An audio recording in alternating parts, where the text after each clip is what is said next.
오늘은 소선지서 복습을 하겠습니다. 종이 나눠지는 거 있죠? 예. 여기 보십시오. 구약성경에서 소선지서를 중요한 책으로 분류하지는 않습니다. 그런데 구원 역사의 흐름을 책별로 공부할 수 있다면 아주 선명하게 설명하고 있는 정말 놀라운 12권의 책입니다. 자, 오늘 해야 될 게 이거를 간단하게 정리를 하고요. 그 다음에 4권의 복음서를 하려고 합니다. 복음서의 위치 파악을 하셔야만이 성경이 쉬워지기 시작합니다. 복음서의 내용은 예수님에 대한 이야기를 하는 건 분명해요. 그런데 똑같은 책이 공간복음이라고 해서 마태, 마가, 누가 거의 같은 이야기를 진행하고 있고, 요한복음은 약간 다르게 진행해요. 그럼에도 불구하고 이 4권의 책은 동일하게 예수님에 대해 설명을 하고 있고요. 그것이 책별로 어떤 연관성을 갖고 있는지, 구속사를 하는 저희들은 그 정도 시각이 생겼으면 좋겠다 생각해 보고요. 그래서 좀 속도감 있게 해야 될 것 같고, 오늘은 책을 중심으로 해보려고 합니다. 자, 여러분 도표를 나눠드린 그 유인물하고 도표, 처음에 나눠준 도표 있죠? 그거를 옆에 보시면서 보실 때 삼각형 3개 하고 같이 연결해서 보시면 좋겠습니다. 그래서 일단 여러분이 역사적으로 어떻게 이해하시면 되냐면 3개의 삼각형이 어떤 위치를 잡고 있는지 할 때 열왕기 하부터 시작하죠. 14장, 그 다음에 18장, 그 다음에 22장. 그렇죠. 그렇게 진행되고, 연대는 14장은 760년, 18장은 700년, 22장은 640년. 자, 그럼 14장에 나오는 왕은 북이스라엘의 여로보암 2세. 18장에 나오는 남유다는 히스기야 왕. 22장에 나오는 남유다 왕은 요시야. 이게 역사적인 구조를 일단 갖고 계시고, 마지막에 있는 삼각형은 포로 귀환 시대. 연대는 잘 몰라도 괜찮아요. 그거는요. 별로 헷갈리지가 않아요. 이 지금 2개의 삼각형만 정리가 되면, 말이 삼각형 3개지 2개만 알면은 마지막에 있는 건 자동적으로 이해하기가 쉬워요. 그래서 2개가 복잡한 것 같은데 지금 잘 정리만 잘하면 안 어려워요. 2개 중에 하나는 북쪽이거든요. 북쪽 끝나면 남쪽만 남잖아요. 그냥 하나만 알면 돼요. 하나만. 그 정도로 간단하게 정리가 가능하고요. 이제 여러분 보시면은 1번부터 5번까지 있죠. 나눠드린 오늘 나눠드린 거예요. 유인물. 그게 첫 번째 삼각형에 해당돼요. 6번부터 9번까지가 두 번째 삼각형에 해당돼요. 그리고 10번부터 12번은 몇 번째 삼각형이죠? 세 번째 삼각형이에요. 전혀 어렵지 않습니다. 사람들이 어려워하는 거는 내용에 들어가서 어려울 수는 있어요. 근데 지금 제가 설명하는 구조는 그냥 산술적인 이야기이기 때문에 어려운 것은 아니에요. 이게 계산만 할 줄 아시면 돼요. 5권, 4권, 3권. 그리고 5권은 북이스라엘에 해당되는 거고, 4권은 남유다에 해당되는 거고, 물론 밑에는 다 남유다예요. 그런데 마지막 삼각형은 포로 귀환 시대에 해당되는 거예요. 전혀 복잡하지 않습니다. 구조를 잡으시면 돼요. 자, 그런데 일단 내용으로 들어가면 그건 당연히 복잡하죠. 근데 내용을 지금 제가 아주 심플하게 설명을 하려고, 원래 이게 지난주에도 한번 복습을 했죠. 그렇죠? 그런데 지지난주에도 한번 했잖아요. 그렇죠? 지지난주에 했던 거와 지난주에 미가서 하면서 지지난주에 했던 것까지 같이 복습을 했죠.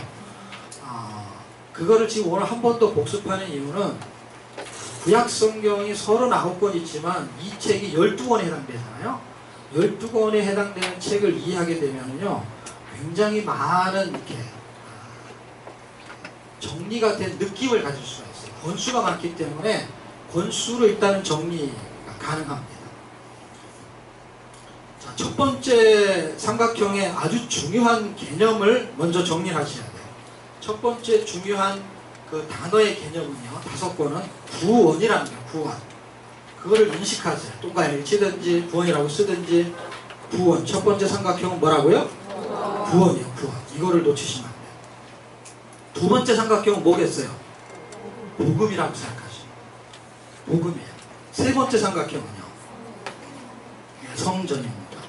자, 그래서 두 번째 삼각형에 있는 복음은, 복음이 뜨면은 복음을 받아들이지 않는 자에게는 항상 뭐가 있어요? 심판이 있는 거예요. 그걸 다 복음이라고 하는 거예요.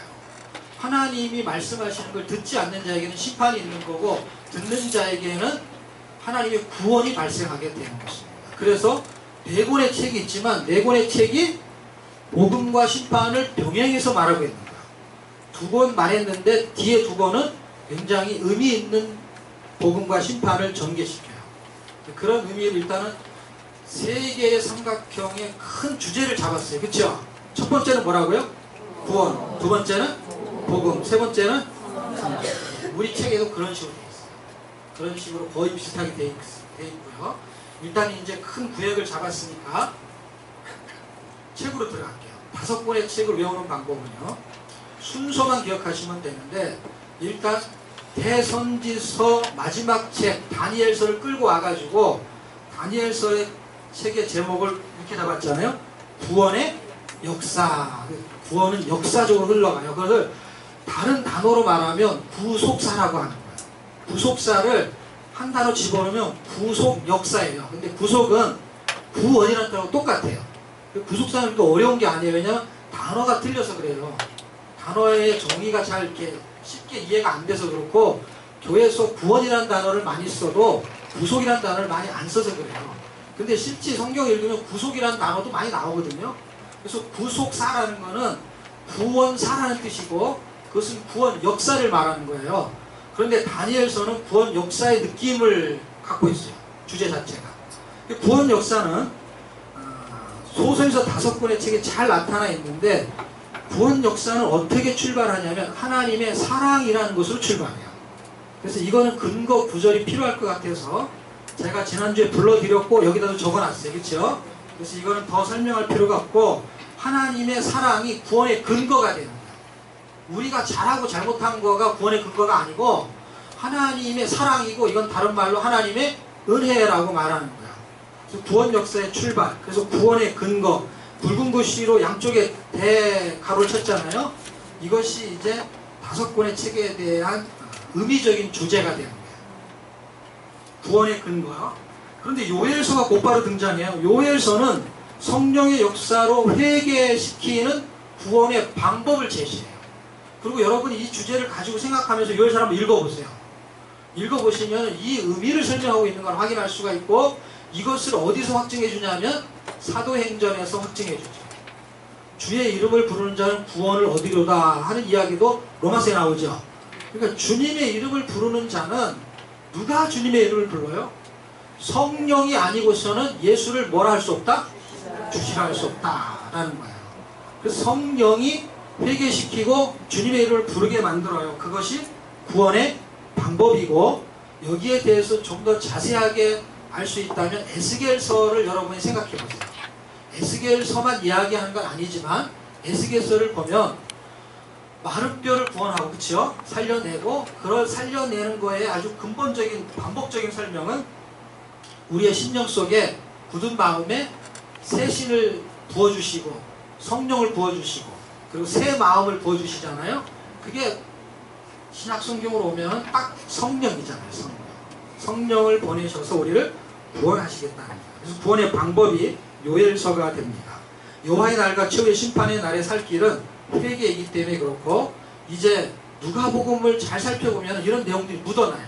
어떻게 묻어나냐면, 예수님이 이 땅에 오신 목적이 뭐냐? 내가 죄인을 불러 회개시키러 왔다, 이렇게 써 있어요. 그럼 보세요. 구약 성경에는 뭐라고 써 있냐면 회개하라고 써 있어요. 그렇죠? 그리고 신약 성경에도 회개하라고 써 있어요. 근데 사람이 스스로 회개할 수 없어요. 그래서 예수님이 오신 거예요. 왜 오셨냐면 회개시키러 오신 거예요. 죄인을 불러서 회개시키러 와요. 그래서 그런 거점들이 누가복음에 아주 명확하게 제시가 되어 있습니다. 회개시킬 자를 하나님 만나러 갔어요. 자, 구원의 방법이 요엘서에 등장하고, 이제 아모스서와 요바드서에서 가장 헷갈리고 어려운 부분이 이 부분이에요. 요 3번과 4번에 있는 아모스와 오바다서의 내용을 이제 뒷부분에서 같이 정리를 해드릴 거거든요. 두 번째 삼각형에서. 여기서는 정의만 내려요. 그런데 구원의 정의와 구원의 공의 할 때 구원을 빼버리면 그냥 정의고 공의예요. 그럼 앞에 뭐가 붙으면 되냐면 하나님의 정의고 하나님의 공의를 말하는 거예요. 근데 무슨 공의냐? 무슨 정의냐? 구원이 기준으로 발생하는 공의고 구원을 기준으로 발생하는 정의를 말하는 거예요. 그래서 하나님 자를 빼버리고 구원이라는 주제를 맞추기 위해서 구원의 정의, 구원의 공의를 지금 설명하고 있는 것입니다. 자, 아모스는 정의에 대한 이야기를 해요. 그런데 이 정의가 사회 정의를 말하는 것처럼 내용이 흘러가요. 그런데 사회 정의를 말하는 게 아닌 걸 어떻게 알 수 있냐면 여호와를 힘써 찾아라 그러면서 길갈에도 가지 말고 베델도 가지 말고 브엘세바에도 가지 말고 할 때 그 위치가 어디예요? 다 예배 장소부터입니다. 그러니까 교회 가지 말고 이런 말이 돼버리는 거예요. 지금은. 왜 그들은 거기에 가도 구원이 없고 거기에 가도 살 길이 아니다 라고 말하는 거는 종교 행위로는 구원이 발생하지 않는다라는 얘기를 했던 것이고 그 당시에 그들은 종교 행위를 했어요. 그리고 하나님의 정의가 시행되지 않는 것은 어디에서 나타나냐? 교회에서만 나타나는 것이 아니라 시장에서도 나타난 거예요. 삶에서도 나타난 거예요. 그래서 그들은 하나님의 정의를 살지 않았던 거예요. 그런 이야기 때문에 사람들이 그 정의가 정확하게 무슨 정의인지를 잘 간파하지 못했던 것 같습니다. 그런데 어디에 가지 말고 어디로 와라 할 때 나를 찾으라 할 때 예수 그리스도가 바로 구원의 길이다 라는 설명을 해줍니다. 그래서 정의는 하나님의 자녀가 되게 하는 십자가 은혜가 정의가 되는 것입니다. 그래서 이거는 신학적으로 접근하기보다는 하나님의 성품으로 정의해야 돼요. 여러분 이 정의를 제가 좀 더 조밀하게 만약에 설명하면은 레위기 책이 무슨 책인지는 잘 몰라도 레위기는 뭘 하려고 하는 책인지를 알 수 있죠. 레위기는 거룩하게 하는 책이라는 걸 알 수 있겠죠. 그리고 본문을 잘 읽어보면 앞부분에 뭐 제사법 나오는 걸 잘 몰라도 뒤로 이렇게 가면서 본문의 내용을 잘 읽어보면 어떤 얘기가 나오냐면 나는 너희를 거룩해 하는 여호와니라 이 말을 반복해. 그렇죠? 그러니까 거룩은 하나님이 하시는 일이에요. 그렇죠? 그러니까 하나님의 정의는 어떤 거냐면 사람을 거룩하게 하는 의를 말하는 거예요. 의. 그게 정의예요. 그래서 공의나 정의는 다 하나님의 의를 말해요. 하나님의 의예요. 의를 시행하는 거예요. 그런데 정의는 사람을 거룩하게 하는 의를 말하는 거고 공의는 하나님의 거룩한 의 자체를 말하는 거예요. 이거 구분하시기만 하면은 이제 두 번째 삼각형에 나오는 복음과 심판이 나올 때 복음과 심판에서 뭐가 흘러가냐면 하나님의 공의와 정의가 동시에 흘러가요. 이거를 이때 이해할 수 있기 시작해요. 지금 제가 여기서 서론에서 설명을 좀 더 하는 이유는 정의를 일단 정의의 정의를 잘 내려야 돼요. 예? 자 보세요. 공의는 치워요. 단어의 뜻하고 같은 비슷한 의미를 갖고 있어요. 근데 정의 자체는 단어 뜻으로 해석하면 안 돼요. 거룩이라는 개념으로 해석을 하셔야 돼요. 그런데 아모스서의 의미적인 뜻으로 이해해야만이 이 단어를 이해할 수 있어요. 그 내용 자체로서는 이해가 어려워요. 의미로 이해하라는 것을 제가 설명하려고 길갈도 가지 말라 베들로 가지 말라 그 말을 이해하셔야 돼요. 그리고 나를 찾아라.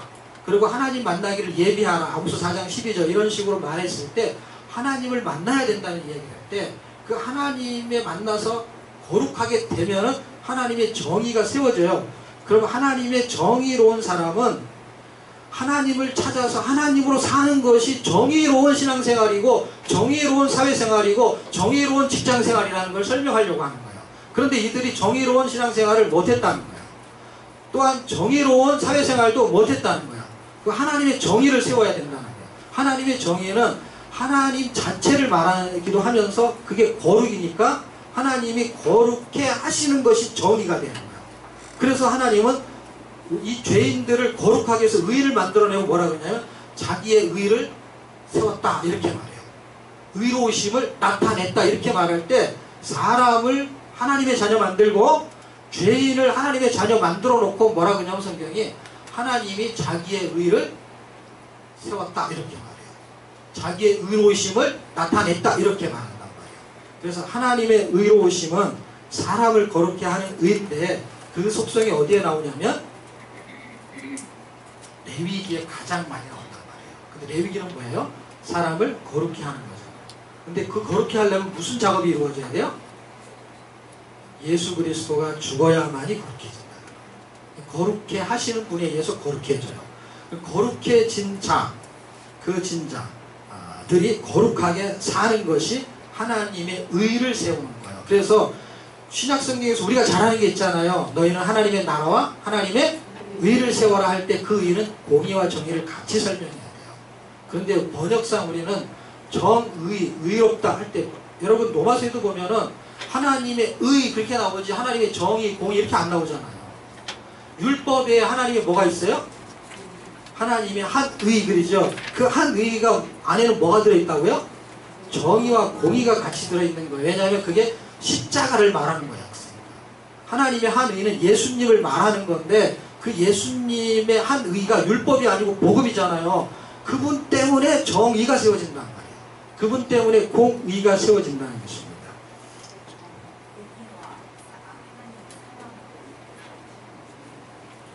예.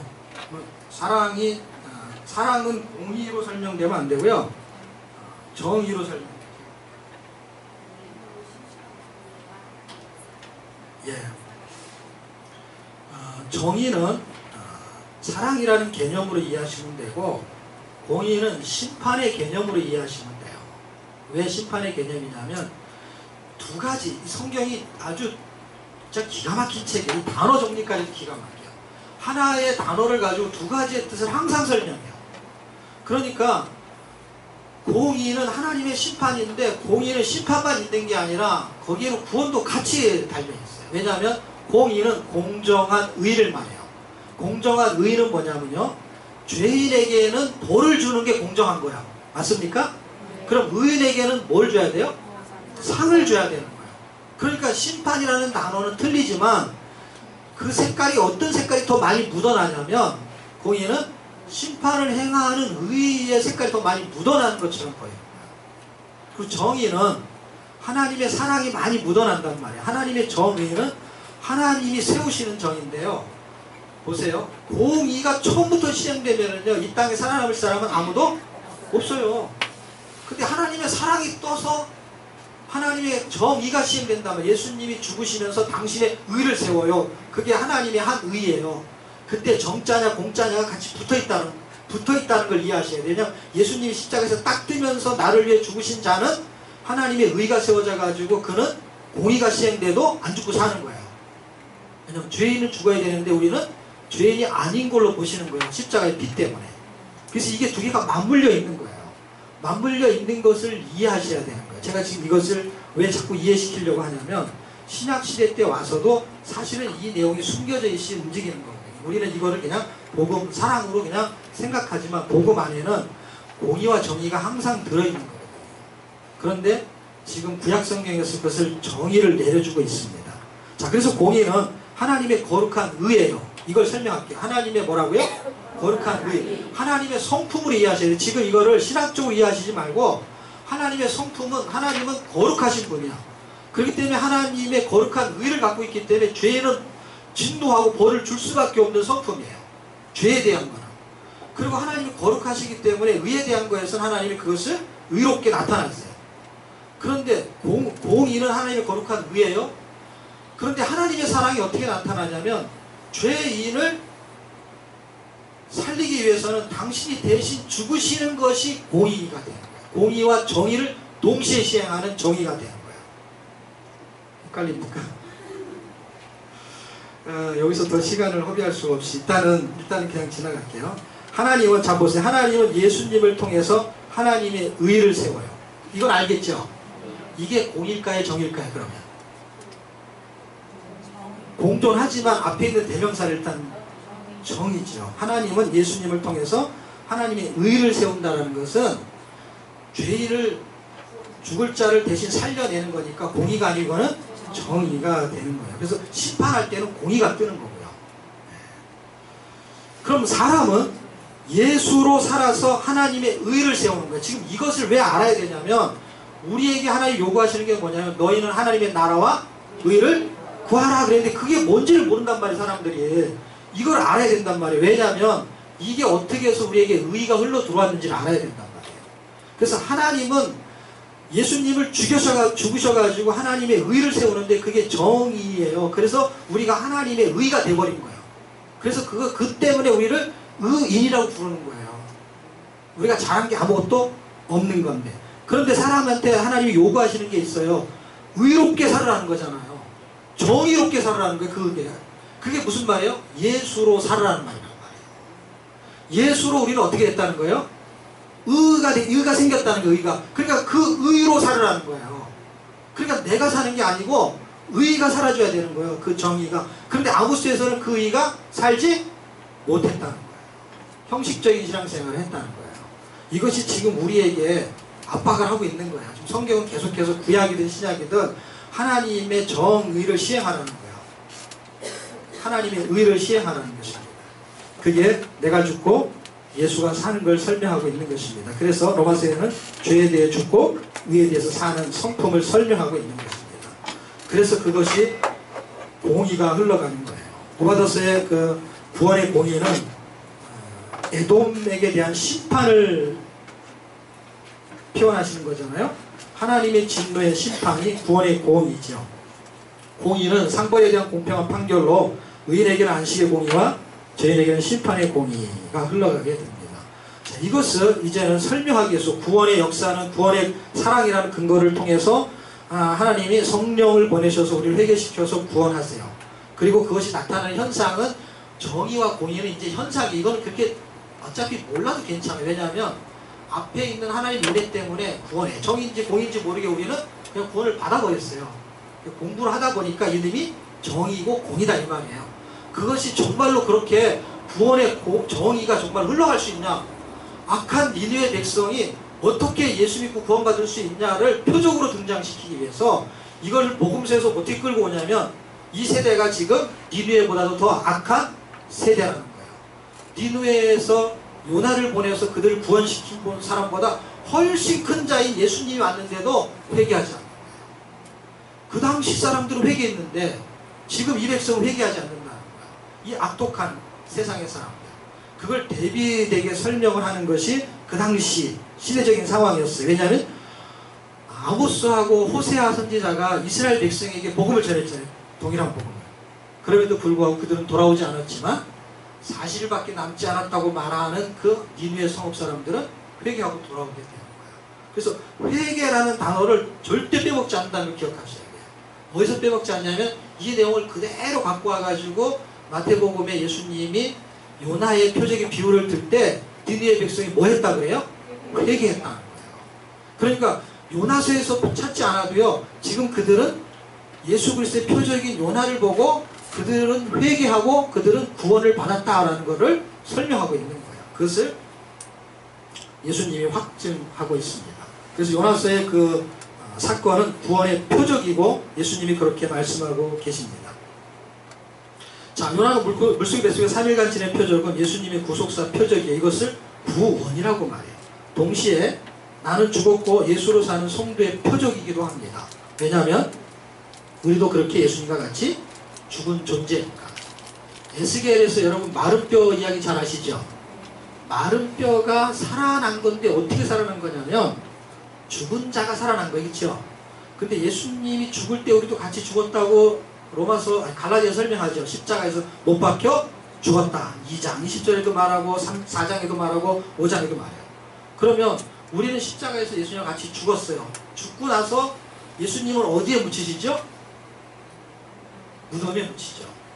무덤에 3일 동안 있는 것이 요나의 표적이잖아요. 그렇죠? 그럼 3일 동안 묻힐 때 그럼 우리도 십자가에 같이 죽었으면 우리도 무덤에 들어가야 돼, 안 들어가야 돼요? 들어가야 돼요. 그럼 들어갔다라는 거는 신약 성경에 있어요, 없어요? 없어요. 그냥 같이 죽고 같이 살고 그런 얘기만 있어요. 그런데 에스겔에 있어요.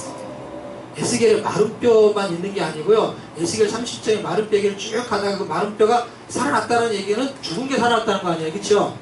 그런데 마른 뼈는 눈에 이렇게 보이니까 그냥 밖에 나와 있는 것처럼 보이잖아요. 그런 게 아니에요. 이건 표현을 한 거예요. 표현. 실제 죽은 자는 어디 들어가 있는 거예요? 무덤에 들어가 있는 거죠. 그럼 무덤 속에서 우리를 건져내야 돼, 안 해야 돼요? 건져내야 되죠. 구약 성경은 정확하게 실제적인 사례를 설명해요. 여러분 혹시 마른뼈 이야기, 그 무덤 얘기를 아세요? 그럼 안 찾아봐도 되죠? 모르는 사람이 아는 사람한테 물어보세요. 찾아봐요. 37장이네. 예수게 우리가 무덤에서 나왔다니까요. 지금 구원이라는 게 그냥 대충대충 마른 뼈가 그냥 뭐 살이 붙어서 살아나고 그건 현상을 말하는 거죠. 실제는 완벽하게 죽은 설명을 합니다. 37장 12절 13절 13절 한 절만 같이 읽어요. 12절부터 쭉 보시면 되고요. 그럼 에베소서 2장 1절도 같이 적어놓으세요. 에베소 2장 1절은 뭐죠? 너희의 허물과 죄로 죽었던 너희를 살리셨도다가 이 에스겔 37장을 말하는 거예요. 13절 찾으셨어요? 같이 읽어요. 시작. 내 백성들아 내가 너희 무덤을 열고 너희로 거기서 나오게 한즉 너희가 나를 여호와인 줄 알리라. 예. 그게 구원의 표적입니다. 우리는 그렇게 구원받게 된 것입니다. 자, 이제 두 번째 삼각형으로 갈게요. 두 번째 삼각형. 첫 번째 삼각형은 이제 이해가 됐죠? 네. 이 소선인사가 절대 어렵지 않아요. 절대 어렵지 않다고 좀 생각을 하시고 보셔야 됩니다. 일단 말하려고 하는 의도는 이것이에요. 자, 두 번째 삼각형에 속한 이야기는요, 복음을 설명하는 거예요. 자, 저를 보세요. 그 네 권의 책 중에 네 권의 책을 외울 수 있겠어요? 미가, 나훔, 하박국, 스바냐. 그때 두 권의 책만 기억하시면 돼요. 그때 두 권의 책이 뭐냐면 하나는 미가고 하나는 나훔이에요. 그런데 요나서를 정확하게 기억하고 있으면 이 나훔이 쉬워져요. 그러면서 이 두 권의 책은 뭘 말하는 거냐면 미가서는 복음을 설명해요. 근데 제가 여기다 뭐라고 썼냐면 고전적인 복음이라고 썼어요. 고전적인 복음. 네, 거기 보면 보이시죠? 6번 두 번째 줄에 왜 고전적인 복음이라고 했냐면 현대적인 복음의 감각을 가지고 이해하시면 쉬울 것 같아서. 그럼 현대적인 감각의 복음은 로마서라는 책이 됩니다. 로마서. 로마서를 통해서 여러분은 복음이라는 걸 대충 아실 수 있죠. 그러면 복음이라는 거 일단 간단하게 한번 보세요. 사형리를 했던 사람이라든지 전도 폭발했다면 원리를 이해할 거예요. 뭐예요? 복음이라는 건 항상 인간의 무슨 문제를 해결해야 돼요? 죄를 해결해야 돼요. 그리고 이 인간의 죄를 해결하기 위해서는 누가 항상 움직여야 돼요? 예수 그리스도. 이게 어떻게 반복되냐면 하나는 인간, 하나는 사람, 하나는 한 번은 인간, 한 번은 사람. 이렇게 반복해요. 원리가, 사형리가 그래요. 반복적으로. 죄를 그리스도가 해결하면 그냥 복음이에요. 일단 간단하게. 그럼 미가서에서 고전적인 복음은 이 부분이 나와주면 되겠죠. 그래서 보세요. 1장에 제가 그래서 다 적어왔어요. 여러분 드리려고. 1장은 무슨 죄라고요? 본질적인 죄예요. 그 본질적인 죄는 우상을 말하는 거고 내 안에 있는 우상, 죄의 근본을 말해요. 그 다음에 죄에 대한 현상을 말했지, 그렇죠? 지난주에 우리 책에 있는 거를 복습하면은 죄에 대한 현상은 뭐예요? 타락한 현상들이죠. 타락한 현상들. 타락한 현상들이 로마서에 나오는 거하고 똑같아요. 자, 3장은 뭐예요? 죄의 결과는 뭐예요? 멸망이죠. 그러니까 이 고전적인 복음에서는 예루살렘이 나오니까 예루살렘이 어떻게 된다? 멸망한다는 거예요. 4장에서 7장까지는요 본질적인 복음과 그 요구를 설명하는데 본질적인 복음은 그리스도가 떠야 돼요. 그래서 4장 2절이든 5장 2절에는 누가 떠요? 예수님이 탄생함을 통해서 복음이 움직이면은 이 죄 문제를 해결할 수 있다, 이 얘기예요. 그리고 6장과 7장은 본질적인 복음의 요구를 말해요. 그래서 구원시킨 설명을 해야 되니까 어떻게 하냐, 고전적인 복음의 형태가 어떻게 흘러가냐면 예표로 흘러가는 거잖아요. 출애굽했을 때 이야기를 끄집어내요. 그래서 출애굽 얘기가 나오는 거예요. 지금 제가 말하는 이 큰 틀을 이해하고 여러분이 미가서를 보면은 왜 예루살렘이 멸망하고 왜 타락하는 거, 미가가 타락을 통제하잖아요. 그렇죠? 뭐 독주를 마시고. 그게 지금 우리가 사는 이 시대하고 똑같은 거고, 그 죄에 대한 현상이 뭐 때문에 생기냐? 죄 때문에 생기는 거란 말이에요. 본질적인 죄. 근데 지금도 우리가 그렇게 산다는 거예요. 그럴 때 복음이 뜨는 건 4, 5장, 그 다음에 6, 7장은 복음이 뜨면 구원이고요. 복음의 요구는 구원의 삶을 말하는 거예요. 내가 너희들 이렇게 구원하지 않았냐? 그러니까 어떻게? 내가 너희한테 요구하는 거 그거 뭐 11조 많이 내라는 거 아니지 않냐? 이 얘기하는 거하고 똑같아요. 어떻게 하면 우리가 하나님의 은혜에 보답할 거 그 얘기잖아요. 그렇죠? 6장 이야기가. 그런데 성경은 뭐라 그런 거예요? 그런 걸 원하는 게 아니다. 그게 꼭 뭐예요? 아모스에서 종교생활 하는 거하고 똑같은 거예요. 그렇게 하지 말라는 거예요. 그럼 어떻게 하는 거예요? 했을 때 하나님과 동행하는 삶, 겸손한 삶을 얘기하는데 그거를 해석하면 딱 예수로 살으라 하는 얘기를 하는 거예요. 그럼 이 말을 증명하는 책은 굉장히 많아요. 시간이 없어서 다 설명을 못하는 것 뿐이지. 증명해낼 수 있는 성경 구절이 있단 말이에요. 히브리서에 가도 있다니까요. 히브리서에도 이제는 도의 초보를 쫓지 말고 그리스도의 완전한 대로 행해라 이렇게 하라는 거예요. 그거는 그리스도로 살아라 이 말을 하는 거예요. 이제는 그럴 때가 된 시대거든요. 이제는 계속 성경을 공부하고 연구하는 데 그치는 게 아니라 거기서 도의 초보에서 이제 넘어서기를 원하는 거예요. 도의 초보에서. 도로 살아라는 거예요. 그리스도로. 자, 그 이야기가 복음의 고전적인 복음이 미가서를 말해요. 그런데 나훔서는 심판을 말하는데 어떤 심판을 말하냐? 에돔의 심판을 말하는데. 그런데 보세요. 이게 복음이 뜨면 항상 뭐가 흘러간다 그랬어요? 구원과 심판이 같이 흘러가잖아요. 근데 구원은 공의예요? 정의예요? 정의죠. 심판은 공의에 해당된단 말이에요. 두 개가 같이 가지만 그렇게 이해하시면은 일단은 정리하기가 굉장히 쉽습니다. 그래서 똑같은 니느웨 백성에 대해서 공의와 정의가 동시에 시행된 사건을 보여줘요. 이것은 한 나라 백성, 니느웨 백성, 악독한 백성 한 백성에게도 뭐가 같이 흘러가는 걸 보여주냐면 정의와 공의가 함께 흘러가는 걸 보여줘요. 이 시대가 그렇고 그때도 그랬다는 거예요. 그 설명을 하려는 거야. 근데 사람들은 자꾸 그 얘기를 하지 않고 어떤 얘기를 하냐면 그들이 믿음을 계승하지 않아서 그렇게 했다는 얘기를 자꾸 하는 거예요. 그런 얘기가 아니에요. 이거는 하나님의 공의와 정의가 둘로 나눠진다는 설명을 하고 있는 거예요. 그러면서 복음에는 복음과 심판, 십자가 복음에는 두 개가 흘러가는데 이 책이 그 두 개의 얘기를 아주 잘 해주고 있어요. 그래서 첫 번째 복음은 구원의 정의가 흘러가는 것이고 나훔서의 심판은 하나님의 공의가 흘러가는 걸 보게 합니다. 자, 그러면서 1, 2번으로 각오해서 나눠놨잖아요.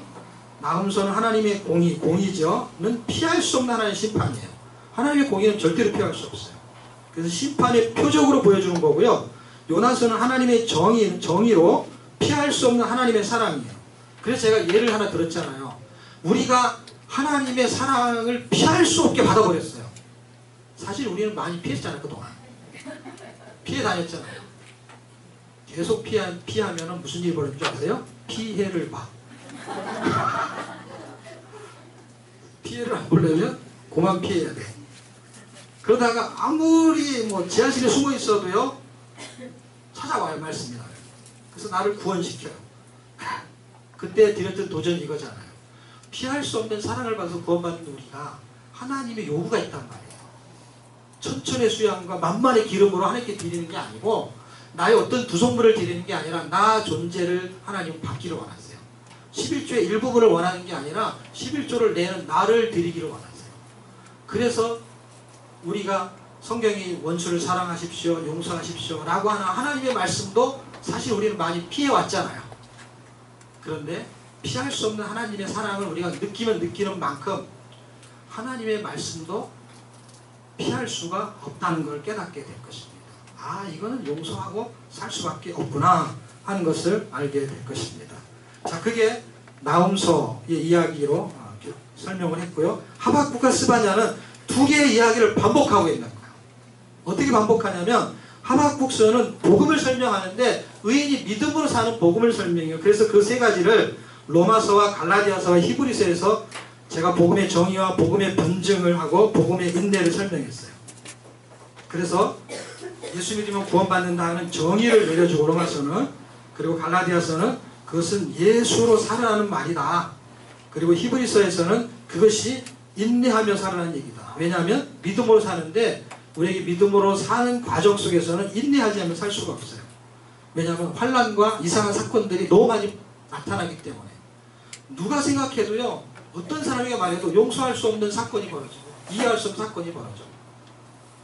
그래서 히브리서 기자는 그 사람들에게 묵시에 정한 때가 있으니까 기다리라는 거야. 인내하고. 반드시 하나님이 정한 때가 있다라는 거야. 그 정한 때는 뭐예요? 악인의 형통이 끝날 때가 있는 것이고 의인의 고난도 끝날 때가 있다라는 거야. 그걸 믿으라는 거야. 하나님이 그것을 정해놓은 것뿐이라는 거야. 그게 지금 하박수의 이야기를 로마서, 갈라디아, 히브리서가 갖고 오는 이 책에 따라서의 그 분위기가 다르게 흘러가고 있는 걸, 복음이 실천적으로 믿음으로 살아내는 복음을 말해요. 그러니까 복음, 미가서의 복음을 통해서 구원을 받았어요. 그 다음에는 복음, 구원으로 살아내라는 것을 하박국이 말하는 거야. 악인이 형통하는 시대에, 의인이 고난받는 시대에 어떻게 살아야 돼요? 하니까 하나님은 의인은 믿음으로 살아야 돼, 이렇게 말하고 있습니다. 그리고 스바냐서는 무슨 이야기냐면 이 우주적 종말을 설명해요. 지금 나훔서는 예수 믿지 않은 사람들을 심판한다는 공의를 설명해요. 근데 이것이 우주적으로 나타난다는 거예요. 마지막 때에는. 그래서 스바냐는 심판이 완전한 심판을 설명해요. 그래서 스바냐서의 종말적 심판은 구원의 그리스도를 찾게 하는 복음이에요. 역설적으로. 심판이 있으니까 이제 벗어날 길을 계속 찾게 만든다. 그러니까 하나님은 심판하실 것이지만 심판받기를 원하지 않는 거예요. 계속. 그런 복음들을 찾아낼 수 있어야 돼요. 스바냐서는 그런 의미를 부여하고 있습니다. 자, 그거는 그냥 뒷부분에 읽어보세요. 제가 쓴 거를요. 3줄 정도 되는 거는 읽어보시면 이해할 수 있고요. 이제 마지막 세 번째 도표에 해당되는 주제가 뭐라 그랬죠? 예, 성전은요, 참성전, 거룩한 성전, 뜨인 성전, 이렇게 지금 설명하고 있는데, 이거는 고전적 성전과 모형적 성전으로 이해하시면 좋을 것 같아요. 자, 고전적 성전의 반대적인 의미는 현대적 성전이 되는 거거든요. 고전적이라는 건 이미 건물 성전을 말해요.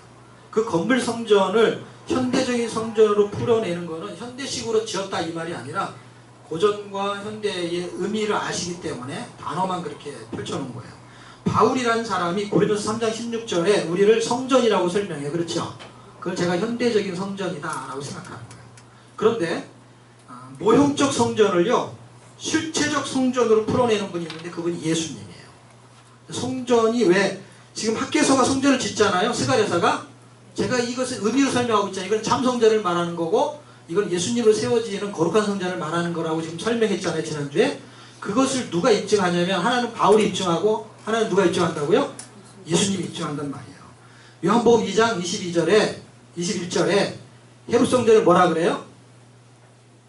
헤롯성전을 무너뜨리고 나면 내가 3일 만에 다시 세우리라 라고 할 때 모든 사람들이 어떻게 생각하냐면 저거 46년 동안 지은 건데 어떻게 예수님이 3일 만에 세울 수 있어? 라고 했을 때 예수님은 그 건물을 얘기한 게 아니었으니까 모형성전을 뭘로 설명하고 있는 거야? 자기로 설명하고 있는 거야. 실체. 왜냐하면 실체에 대한 것을 보고 만든 게 모형이니까. 그러니까 헤롯성전까지는 다 무슨 성전이었어요? 모형이었던 거예요. 예수님의 모형. 그러면 학계 스가랴 말라기에서 설명하는 성전의 개념은 전부 다 고전적이고 모형적인 건데 실제는 현대적이고 실체적인 예수님을 설명하고 있는 것을 확증할 수가 있어요. 그리고 그런 구절들이 진짜로 들어있어요. 학계서에. 그 책 안에 있단 말이에요. 그리고 스가랴서는 더 많이 묻어나고요. 자, 학계서는 건물이 아니고 참성전을 의미해요. 그래서 2장으로 되어 있는데 1장은 무슨 뜻이라고요? 성전 재건을 위한 감동을 주는 이야기가 전개되고 있고 그 다음에 성전 재건을 통해 받게 되는 복에 대한 이야기가 2장에 대한 이야기예요. 그리고 이걸 가지고 우리 책에 있는 거를 한번 살펴보시면 조금 요약이 되어 있고 더 알기 원하시면 주변에 있는 책들을 참고하시면 도움이 될 것 같습니다. 자, 그 다음 11번의 스가랴 성전은요, 거룩한 성전인데 구원의 방법을 제시해요. 자, 보세요. 학개와 스가랴서는 에스라, 니에미야, 에스더 요때 분위기하고 연결된 책이에요. 그런데 이 책은 성전을 건축하는 것을 독려하는 책인 것은 분명한데 실제 이 건축은 의미부여가 예수 그리스도를 통해서 한 영혼이 구원받는 성전을 설명하는 거예요. 하나님의 백성을. 그랬을 때 학개서는 구원이라는 걸 설명하는 거예요. 구원. 그리고 스가랴서는 구원의 방법을 제시해요. 그래서 이 설명을 조금 할 거고요. 그 다음에 마지막에는 말라기는 구원의 삶을 설명하고 있는 거예요. 구원의 삶을 어떻게 설명하냐면 성전을 건축한 목적이 무엇인가가 구원의 삶이 되겠죠. 그래서 정말 1장부터 4장까지는 성전을 건축한 목적이 기록되어 있어요. 목적이. 자, 그럼 11번에 있는 스가랴 성전 잘 보세요. 가로 1번 보이시죠? 예, 참 성전이 건축되는 과정은 몇 장까지라고요? 예, 이것은 하나님의 구원 계획이에요. 건축하는 과정은. 그리스도로 구원하시겠다라는 거예요. 그래서 지금 화살표로 해가지고 쭉쭉쭉 설명되어 있는 거 보이시죠? 첫 번째가 이스라엘의 회복이에요. 우리 책에 있는 걸 참고하시면 돼요. 제가 거기다 번호를 어떻게 해놨냐면 이게 1번에 해당되는 거예요. 그렇죠? 우리 책에 1번, 2번, 첫째, 둘째, 셋째, 8째 번까지 그 순서대로 여기 번호를 갈 수가 없어가지고 한 줄에 쓰다 보니까 그 첫 번째가 이스라엘 회복. 이게 하나님의 구원 계획이란 말이에요. 이스라엘을 구원하시겠다는 계획이에요. 그리고 열국은 어떻게 했다? 심판하시겠다. 그러니까 하나님의 정의와 공의가 들어있는 거예요. 항상. 그 구원의 실체가 누가 되냐 할 때 성전을 측량하잖아요. 그렇죠? 근데 측량할 수 없는 하나님이 뭐예요? 그분이 구원의 실체라는 거고 그분이 참성전의 실체라는 거예요. 그리고 그 다음에 네 번째가 죄를 사하는 이야기가 등장하죠. 죄를 사함으로 구원받게 되는 거예요. 그럼 어떻게 구원하냐 할 때 다섯 번째 성령을 통해서 구원한다는 거예요. 그 성전 건축은 네가 힘으로 되냐 득으로 되냐 뭘로 된다고요? 하나님의 신으로 된다고 써있죠. 그게 딱 다섯 번째예요. 성령으로 구원하신다는 거예요. 성전도 그렇게 건축되는 거란 말이에요. 그리고 그 다음에 죄에 대한 건 어떻게 심판은 형벌이 되죠. 그렇죠? 두루마리 책 나오죠? 그게 기준이란 말이에요. 말씀의 기준에서 공의가 시행된다는 거예요. 그리고 죄의 추방. 한 여인이 에바 속에 들어있죠? 에바는 뭔지 아시죠? 아시죠? 몰라요? 그릇처럼 생긴 거 있잖아요. 그러죠? 우리나라 말로 하면 대박 같은 거라 그래야 되나? 뭔가를 담아낼 수 있는 용기 그릇에 한 에바 용량이 있어요. 그래서 우리나라 말로 하면 대박이라고 하면 이해하기 쉬울 거야. 한 에바 이렇게. 거기에 담겨져 있는 게 죄 추방인데 왜냐하면 그 위치가 너무 놀라운 거예요. 신할 땅이 나오죠. 신할. 그 신할 바벨론을 말하는 거예요. 바벨론을 돌려보내는 거예요. 이거는 바벨론 무너지는 거하고 연결되는 거예요. 이거는 지옥의 개념을 지금 설명하고 있는 거예요. 완전한 추방을 설명하고 있는 것이고요. 그리고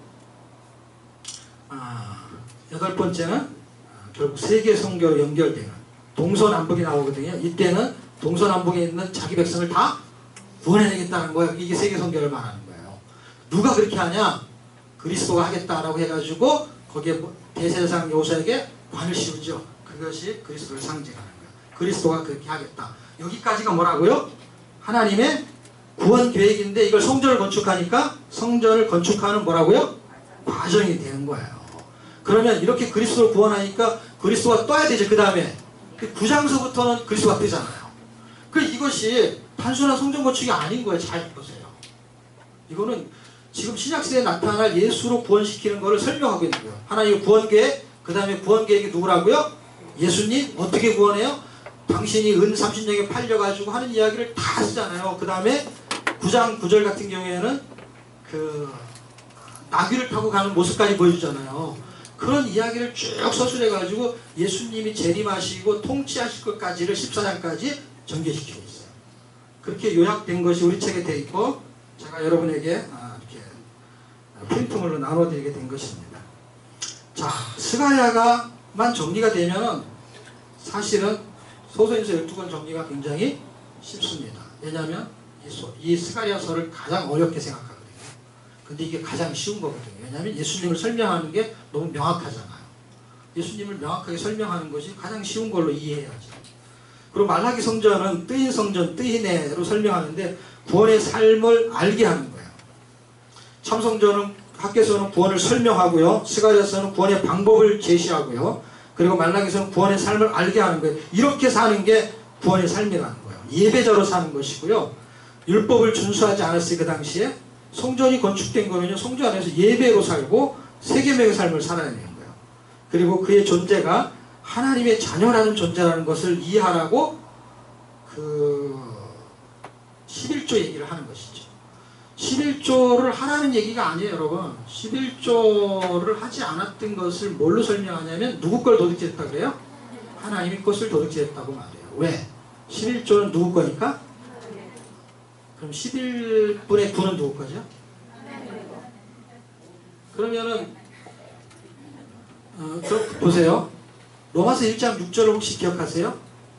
우리를 구원하시면서 뭐의 것으로 부르셨냐면 예수 그리스도의 것으로 우리를 부르셨다. 그래서 우리가 누구의 소유가 된 거예요? 소유권을 설명하는 거예요. 이게 11조를 냈냐 안 냈냐 이 얘기를 하는 게 아니에요. 왜냐하면 소유권을 인정하지도 않고 11조를 얼마든지 낼 수 있거든요. 소유권의 문제예요. 그러니까 예를 들면 11조가 하나님의 것이에요. 11조를 낸 사람은 누구 것이에요? 11조를 낸 사람 거를 설명하려고 하는 거예요. 그러니까 10분의 1을 하나님 것을 네 맘대로 쓴 것을 도둑질이라고 설명했다면 내가 하나님의 것이라는 것으로 여러분이 이해를 정리할 수 있다면 이 부분을 우리는 무슨 도둑질을 했냐면 내 인생을 예수님의 내 인생이 누구 거죠? 내 생명이 하나님의 것인데 내 맘대로 살았던 거 내 인생을 도둑질하게 된 거예요. 돈이 아니에요. 내 인생, 내 시간, 내가 쓰고 있는 그 모든 것을 내 맘대로 쓰면은 뭐 한 거예요? 도둑질을 하고 사는 거. 내 생명을 내 맘대로 사는 거. 그 얘기를 하는 게 3장의 이야기예요. 근데 헌금만 하는 걸 설명하는 게 아닙니다. 그리고 4장은 그것을 완전하게 회복시키겠다라는 것이 하나님의 메시지가 됩니다. 자, 소서인서는 여기까지로 끝내도록 하겠습니다. 오늘 오신 분들은 보너스를 받는 거죠. 오늘같이 하루 쉬어야 되는 날에 절묘하게 아주 날짜가 맞아 떨어져서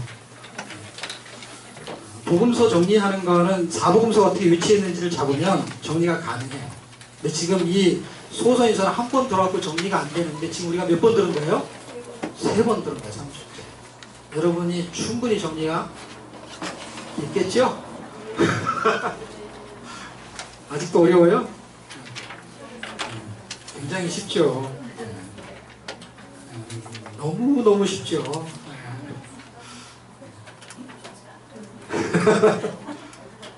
자, 마태복음 보겠습니다. 자, 마태복음은 큰 구획을 정리할게요. 350쪽.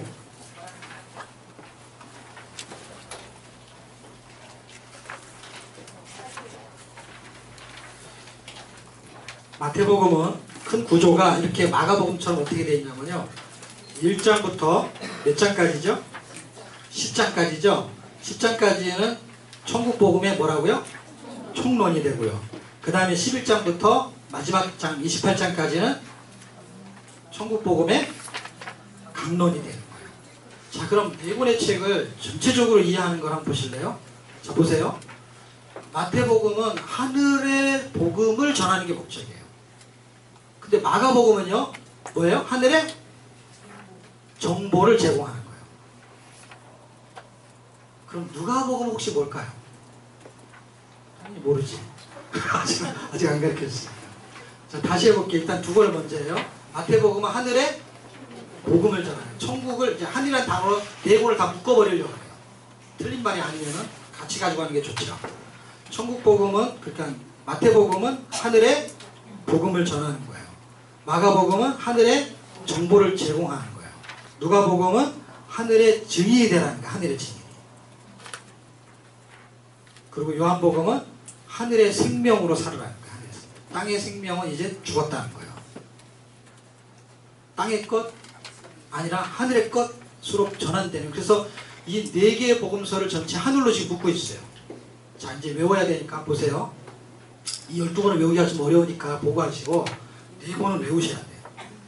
자, 마태복음은 하늘의 복음, 마가복음은 하늘의 정보. 여기 정보를 주잖아요, 지금. 누가복음은 하늘의 증인으로 살라는 거고, 그 다음에 요한복음은 하늘의 생명으로 살아라는 거예요. 그 이야기의 큰 구조를 가지시고 제가 좀 더 조밀하게 시간 안에서 해보도록 하겠습니다. 총론의 이야기는요, 이제 350쪽과 351쪽에 보시면 천국 복음이라는 거, 하늘의 복음이 누구냐 할 때 예수가 하늘의 복음이라는 거예요. 그 예수 그리스도가 누군지를 설명하는 거예요. 그래서 1장부터 4장까지 아주 숨가쁘게 그분이 하나님의 아들이다 라는 걸 증명하는 걸로 출발해요. 그래서 1장은 성경에서 예언한 거, 제가 지난주에 설명했죠. 줄 다 쳤죠. 성경에서 예언해요. 누가? 이사야하고 미가가. 이걸 반복하는 거는요, 역사적인 거를 이렇게, 왜냐하면 우리가 두 번째 삼각형에 나오는 미가는 누구하고부터요? 이사야로부터. 그래서 계속해서 이렇게 설명을 반복하는 거예요. 그런데 두 번째는요, 동방박사가 나오죠. 사람이 증명하는 거예요. 사람이 그를 왕으로 인정해요. 그래서 경배하러 가요. 처음은 누가 증거해요? 성경이. 두 번째는 누가 증거해요? 사람이. 세 번째는 누가 증거해요? 요한하고 하나님이 나오죠. 그러니까 요한은 다른 말로 말하면 선지자가. 그 다음에는 이제 신적인 존재로 가요. 점진적으로 보세요. 점진적으로 신적인 존재로 가서 세 번째는 하나님이 요한하고 이 3장이 같이 나오는 거죠. 그렇죠? 네 번째는 누가 증거해요? 마귀가 증거하죠. 시험을 통해서 하나님의 아들이거든. 여기까지 제가 설명을 했어요. 기억나시죠? 예, 그 다음에 중요한 것 때문에 마태복음을 하는 거예요. 5장서부터 아주 어려운 말이 나오는데 352쪽 두 번째 줄에 보면 서기관과 바리새인보다 더 나은 이것이 사람들이 생기기 어려워요. 그렇죠. 더 바리새인처럼 살기도 쉽지 않은데 그보다 더 나은 의를 행하라는 거예요. 그럼 누가 구원받을 수 있어요? 누가 천국에 갈 수 있어요? 천국이라는 단어를 끄집어내거든요. 더 나은 의를 행하지 않으면 어떻게 해요? 천국에 못 간다는 식으로 말을 하고 있거든요. 그랬을 때 그 행위의 개념으로 보면 우리는 바리새인처럼 사는 사람 찾기 쉽지 않아요. 지금도요. 그러니까 바리새인보다 더 나은 의로 사는 사람이 지금 현재에도 별로 없단 말이에요. 많지가 않단 말이에요. 그러면 하나님의 의는 도대체 뭐냐? 바리새인보다 더 나은 의는 무슨 의겠어요? 하나님의 의가 되겠죠. 하나님의 의를 말하는 거예요. 그리스도의 의를 말하는 것입니다. 어떻게 해서 그리스도의 의가 우리 안에 들어왔느냐 할 때 보세요. 사람이 죄가 전가될 때 레위기를 잘 기억해 보세요. 복음이에요. 그래서 레위기가 사람이 죄를 진 걸 가지고 동물을 하나 잡아와 가지고 거기다가 안수를 하죠. 근데 안수를 하면 뭐가 그쪽으로 가는 거예요? 죄를 그쪽으로 전가시킨다 그래요. 전가. 죄가 그쪽으로 가고 그 동물은 뭐 때문에 죽는 거예요? 그 죄 때문에 죽는 거고 내 죄는 그가 가지고 갔기 때문에 없어지게 된 거예요. 왜냐하면 죄의 싹은 사망이기 때문에 죽는 거예요. 그냥 옮기기만 해도 되는데 죽여버려야 돼요. 그런데 예수님이 대신 우리의 죄를 전가받았죠. 그렇죠? 그래서 예수님이 대신 죽으세요. 그러면 죄가 없기 때문에 의인이 되는 게 아니에요. 의인이 되려면요 의를 전가받아야 돼요. 의롭게 사는 게 아니고 의를 전가받아요. 예수님은 죄를 진 적이 없어요. 동물도 죄를 진 적이 없어요. 단순히 죄를 전가받은 거예요. 그런데 죄 전가시켜서 그가 죽음 대신 죽으면서 죄가 없어졌어요. 그래서 의인이 되려면요 의를 전가받아야 돼요. 예수님의 의가 우리 안에 들어온 거를 성경은 임마누엘이라고 말할 수 있는 것이고요. 그 전가된 의를 가지고 사는 자는 어떻게 살아야 되냐 할 때 마태복음 5장, 6장, 7장 이렇게 살아야 된다는 얘기를 하는 거예요. 예수님의 말씀이. 이게 복음의 총론이란 말이에요. 예수님이 어떤 분인지를 설명하고 그 다음에 더 나은 의, 예수의 의로 구원받은 자는 어떻게 살아야 되냐? 예수님의 의로 살아야 되는데 그것이 5장은 어떻게, 6장은 어떻게, 7장은 어떻게 그걸 세밀하게 설명하는 거고 지금 우리가 성경을 통독하니까 그 부분을 깊이 있게 다루지 못하는 것 뿐이에요. 근데 내용은 이렇다는 거예요. 5장은 예수의 의를 전가받은 자는 빛과 소금으로 살아야 된다라는 걸 말하고 6장은 기도의 의식주를 구하는 기도만 하는 게 아니라 주기도문이 이때 나오잖아요. 6장이. 그렇죠? 그래서 기도에 대한 내용이 나와요. 그래서 용서라는 단어로 끝나요. 주기도문 끝에 잘 보세요. 주기도문 안에 용서라는 게 있어요? 없어요? 있어요. 그런데 주기도문 끝나고 나서 뭐라 그러냐면은 용서하지 않으면 너희가 나도 용서하지 않겠다 그래가지고 주기도문이 용서가 주제가 돼버렸어. 주기도문 끝내놓고 말하는 정리가. 그래서 주기도문이 이상하게 뭐 하늘의 양식도 별게 다 있는데 나를 악에서 구하라 이런 게 많이 있는데 용서하고 그냥 끝을 내버려요. 그래서 용서를 구하는 하나님의 의를 구하는 그러면 하나님이 책임지신다는 그런 의를 전가받는 자의 삶을 설명하고 있습니다. 7장은 하나님이 책임지시는 인생살이는 어떻게 되느냐, 5장서부터 이렇게 전개되는 거, 이거 방식도요 참 특이하게. 그래서 좁은 문 좁은 길 거기 나오잖아요, 그렇죠? 그래서 어떻게 사냐, 그게 다 용서하며 살고 이게 힘들잖아요. 이게 꼭 좁은 문 좁은 길에 들어가는 것 같아요. 이것은 제가 설명했죠, 그렇죠? 취업문 대학문 가지고 설명한 적 있잖아요, 그렇죠? 그 설명으로 그냥 대신하도록 할게요. 그 사람들은 아무리 들어가기 힘들어도 대학에, 좁은 대학에 들어가잖아요. 그리고 취업도 잘 하기 힘든 데 있잖아요. 삼성, 4성, 5성 뭐 이런 데. 그런 데 들어가려고 그러잖아요. 그런데 들어가면 되게 좋아하잖아요, 그렇죠? 그런데 좁은 문은 안 들어가려고 하잖아요. 예수님이 가신 길, 그게 좁은 길이잖아요. 그게 사실은 용서하는 것도 거기에 해당되는 것 같습니다. 자, 복이 움직이면 우리의 육신의 질병과 영혼의 구원이 일어나게 됩니다. 그래서 질병이 나오는데 마태복음에는요, 질병에 대한 얘기가 8장, 9장에 다 몰려있어요. 8장은 육신의 질병을 말하고요, 9장은 영혼의 질병까지 고치는 걸 설명해서 중풍병을 고치는 이야기가 2번 반복되는데, 두 번째 9장에서는 내 죄사함을 받았느니라 하면서 죄를 사하는 것과 질병하고 연관시켜 놨습니다. 자, 그 하나님의 능력을 설명하고 있습니다. 자, 그리고 11장서부터요, 천국의 비밀과 천국 백성의 삶, 353쪽. 좀 빨리 나갈게요. 보세요. 이건 여러분 한번 읽은 거니까 여기서부터 진도를 빨리 나가면 어디에 해당되는 거냐면요, 여기 안 나오죠, 참. 네, 여기 마감부터 나오죠. 여러분 벽에 보면은 율법과 복음의 경계라는 단어 나오죠. 여러분 읽었으니까 어디 찾을 수 있겠죠. 예, 못 찾으면 안 읽으신 거고, 찾으면 읽으신 거고. 율법과 복음의 경계 내용은 그 율법의 경계는 세례 요한, 침례 요한하는 사람까지를 설명해요, 선지자가. 그리고 예수님하고 바톤 터치를 해요. 그 경계선을 지금 설명하고 있습니다. 그리고 18장까지 우리가 봐야 될 때 잘 보세요. 11장서부터요 13장까지는요 천국에 대한 내용을 설명해요. 그리고 13장에 가면 아주 클라이막스를 어떻게 설명하냐면 천국에 대한 것을 예로 굉장히 많이 들죠, 그렇죠? 밭에 감추인 모아마 이런 걸 설명해요. 그리고 14장에서 17장까지는요 하나님과의 관계를 설명해요.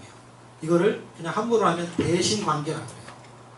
그 천국 복음을 이해하고 하나님의 관계가 화목하게 되잖아요. 그러면은 대인 관계가 어때야 된다는 걸 설명하는 게 지금 이 하루치의 정리예요. 18장이 대인 관계 한 장이 설명해요. 근데 18장이 어떤 이야기냐면 16장에서, 자 보세요. 저를 보세요. 1장에서 13장까지는 일단 알았죠. 천국에 대한 이야기를 해요. 그리고 이렇게 지나가다가 16장에서 그 반석 위에 교회를 세우는 이야기가 나타나죠. 그게 하나님과의 무슨 관계예요? 대신 관계를 통해서 교회라는 관계가 설정이 됐어요. 그런 자는 18장에 가가지고 대인 관계를 어떻게 해야 되냐? 1만 달란트 빚진 자 얘기 나오죠. 그 자는 어떻게 살아야 된다고요? 용서하며 살아야 된다. 빚진 얘기 하다가 단어를 뭘로 끝나요? 용서로 끝나요, 여러분. 그러니까 빚진 거는 네가 많이 용서받았다는 얘기를 설명하려는 거예요. 그리고 조금이라도 너 용서 못하냐? 이 얘기를 하는 거예요. 그거를 돈으로 환산해서 설명하고 있는 것입니다. 그렇게 355쪽까지 보시면 될 것 같습니다. 대신 대인관계까지 연결되는 거고요. 자, 356쪽에 보면은 이제 마태복음이 이제 끝나는 부분이잖아요. 19장에서 28장까지. 자, 19장에서 22장까지요. 많은 그 주제들이 나와요. 그렇죠? 조그만 주제들이 많이 나와요. 그런 주제들은 가치의 기준을 설명합니다. 구원관, 결혼관 이런 것들을 설명해요. 그래서 뭐 결혼에 대한 이야기, 구원에 대한 이야기 이런 게 나오죠. 그런 조각조각들을 다 묶으면요, 그게 가치의 기준이에요. 세상의 가치의 기준과 천국의 가치의 기준이 다른 거야. 그래서 다른 것을 보여주고 있어요. 그리고 23장에서 25장까지는 우주적 종말이 발생한다는 거. 우주적 종말이 발생하는 소세서 책이 무슨 책이죠? 숫자로 시작하는데 스바냐. 이렇게 반복적으로 나와요. 반복적으로. 구원의 공의와 정의, 심판, 복음, 이것이 계속 어울려서 나오게 되는 거예요. 자, 여기에서 설명해 주려는 얘기는 뭐냐면 천국과 지옥은 존재한다라는 걸 설명하려는 거예요.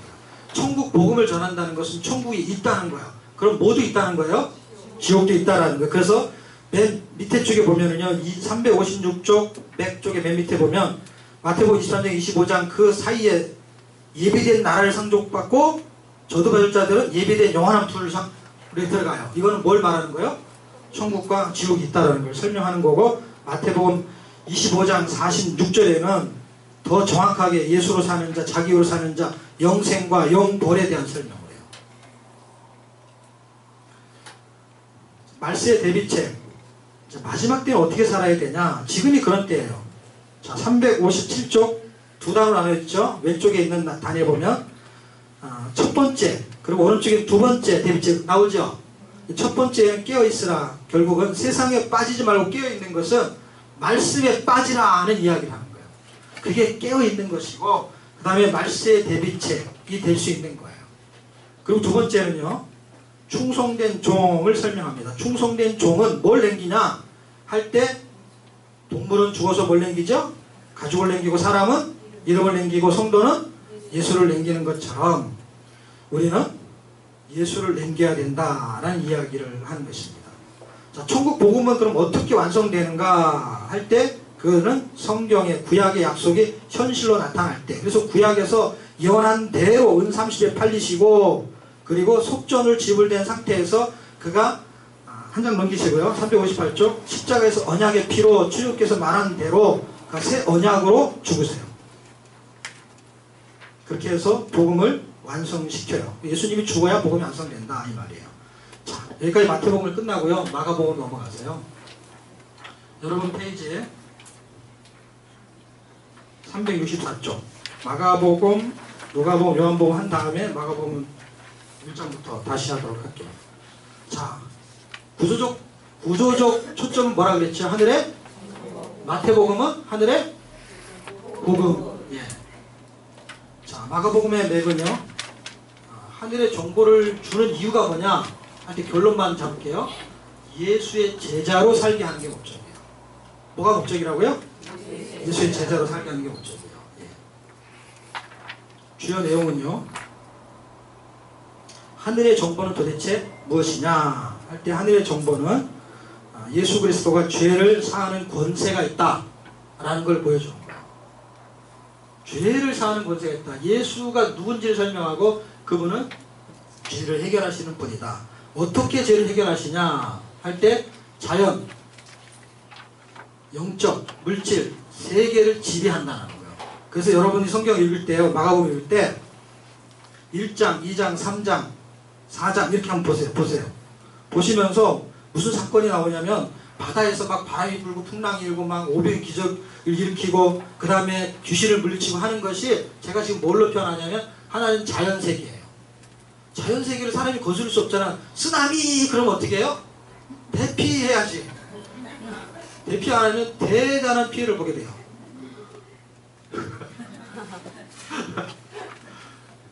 자연적인 현상을 지배할 수가 없어요. 지배당하지. 그리고 귀신한테도 우리는 힘을 잘 못 쓰잖아요. 그렇죠? 또 힘도 세고요.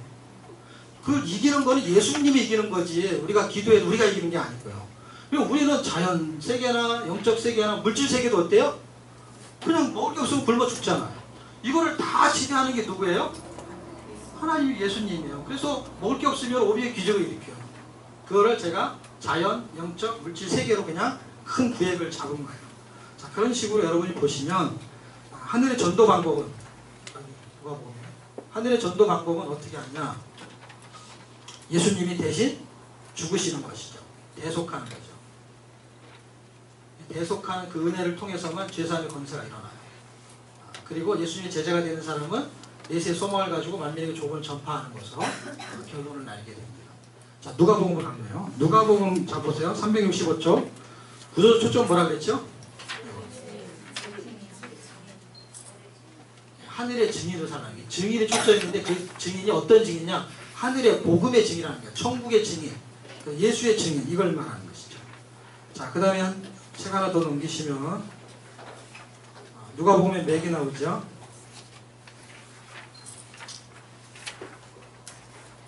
누가복음의 맥은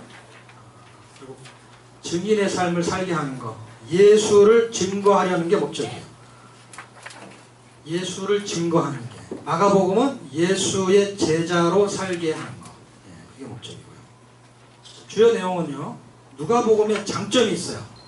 누가복음의 장점은 여기 써있나요? 누가복음의 장점은요. 마태복음보다 훨씬 더 풍부한 자료가 있고요. 그리고 마가복음보다 훨씬 세밀하게 기록되어 있어요. 우리 책에 나와 있거든요. 그렇게 보시면 될 것 같고요. 주된 사역은 뭐냐면 죄인을 불러 회개시키는 게 주요 사역이에요. 주요 사역이 뭐라고요? 죄인을 불러 회개시키는 거. 그래서 중요한 거점을 확보해요. 거기다 한번 적어 놓으세요. 5장, 15장, 19장. 5장은 죄인을 불러 회개시키는 성경 구절이 있고요. 그 회개시키는 그 세 가지의 비유가 15장. 그리고 실제 사건이 나타나는 게 삭개오 19장. 거기 다 동일한 말이 기록되어 있어요. 자, 이제 요한복음을 가세요. 요한복음은 하늘에 뭘로 사는 거예요? 하늘의 생명으로 사는 건데, 하늘의 생명은 영원한 생명이에요. 땅의 생명은 유한한 생명이에요. 하늘의 생명으로 살게 하려고 성경을 기록했어요. 자, 영생의 복음, 구속사의 맥은요, 영생의 복음으로 예수를 믿어 영생을 얻게 하려는 게 목적이에요. 그 영생을 얻게 하려는 건 결국 뭐예요? 하늘의 영생, 하늘의 생명으로 살게 하려는 게 목적이겠죠. 영생을 주고 살든지 말든지 그럴 수가 없잖아요. 결국 동일한 이야기를 하게 되는 것이죠. 자, 영생이 목적이에요. 영생. 근데 영생은 요한복음 5장 39절 예수 그리스도가 영생입니다. 자, 주요 내용은요. 사복음서를 여기서 간단하게 정리하면, 사복음서의 천국복음은요, 하늘의 복음이잖아요. 모든 민족으로 제자를 삼는 거예요. 예수로 살게 하려는 게 목적이에요. 그래서 하늘의 복음이 땅에 내려왔어요. 그게 이제 마태복음이에요. 그 다음에 마가복음은요, 예수의 제자로 살게 하는 거예요. 그래서 온 천하를 다니면서 복음을 전파하는 세계 선교가 목적이고요. 누가복음은 예수의 증인으로 사는 거예요. 성령 인도하는 새로운 삶의 방식. 그래서 누가복음하고 사도행전하고 연결되는 거예요. 그리고 네 번째, 예수 영생, 예수의 생명은요, 신비한 삶을 누리게 하는 거예요. 영생이라는 자체가 신비한 거거든요. 구원의 신비, 그리고 구원의 삶을 사는 신비가 요한복음에 묻어나요. 자, 이게 지금 다 복음서의 전체적인 결론은 영생으로 결론이 나고 있습니다. 영생. 그리스도가 영생이고 그게 복음서의 전체적인 결론이 되게 된 것입니다. 자, 이런 내용을 가지고 있습니다. 자, 마가복음 359쪽으로 가겠습니다. 여러분 책 359쪽.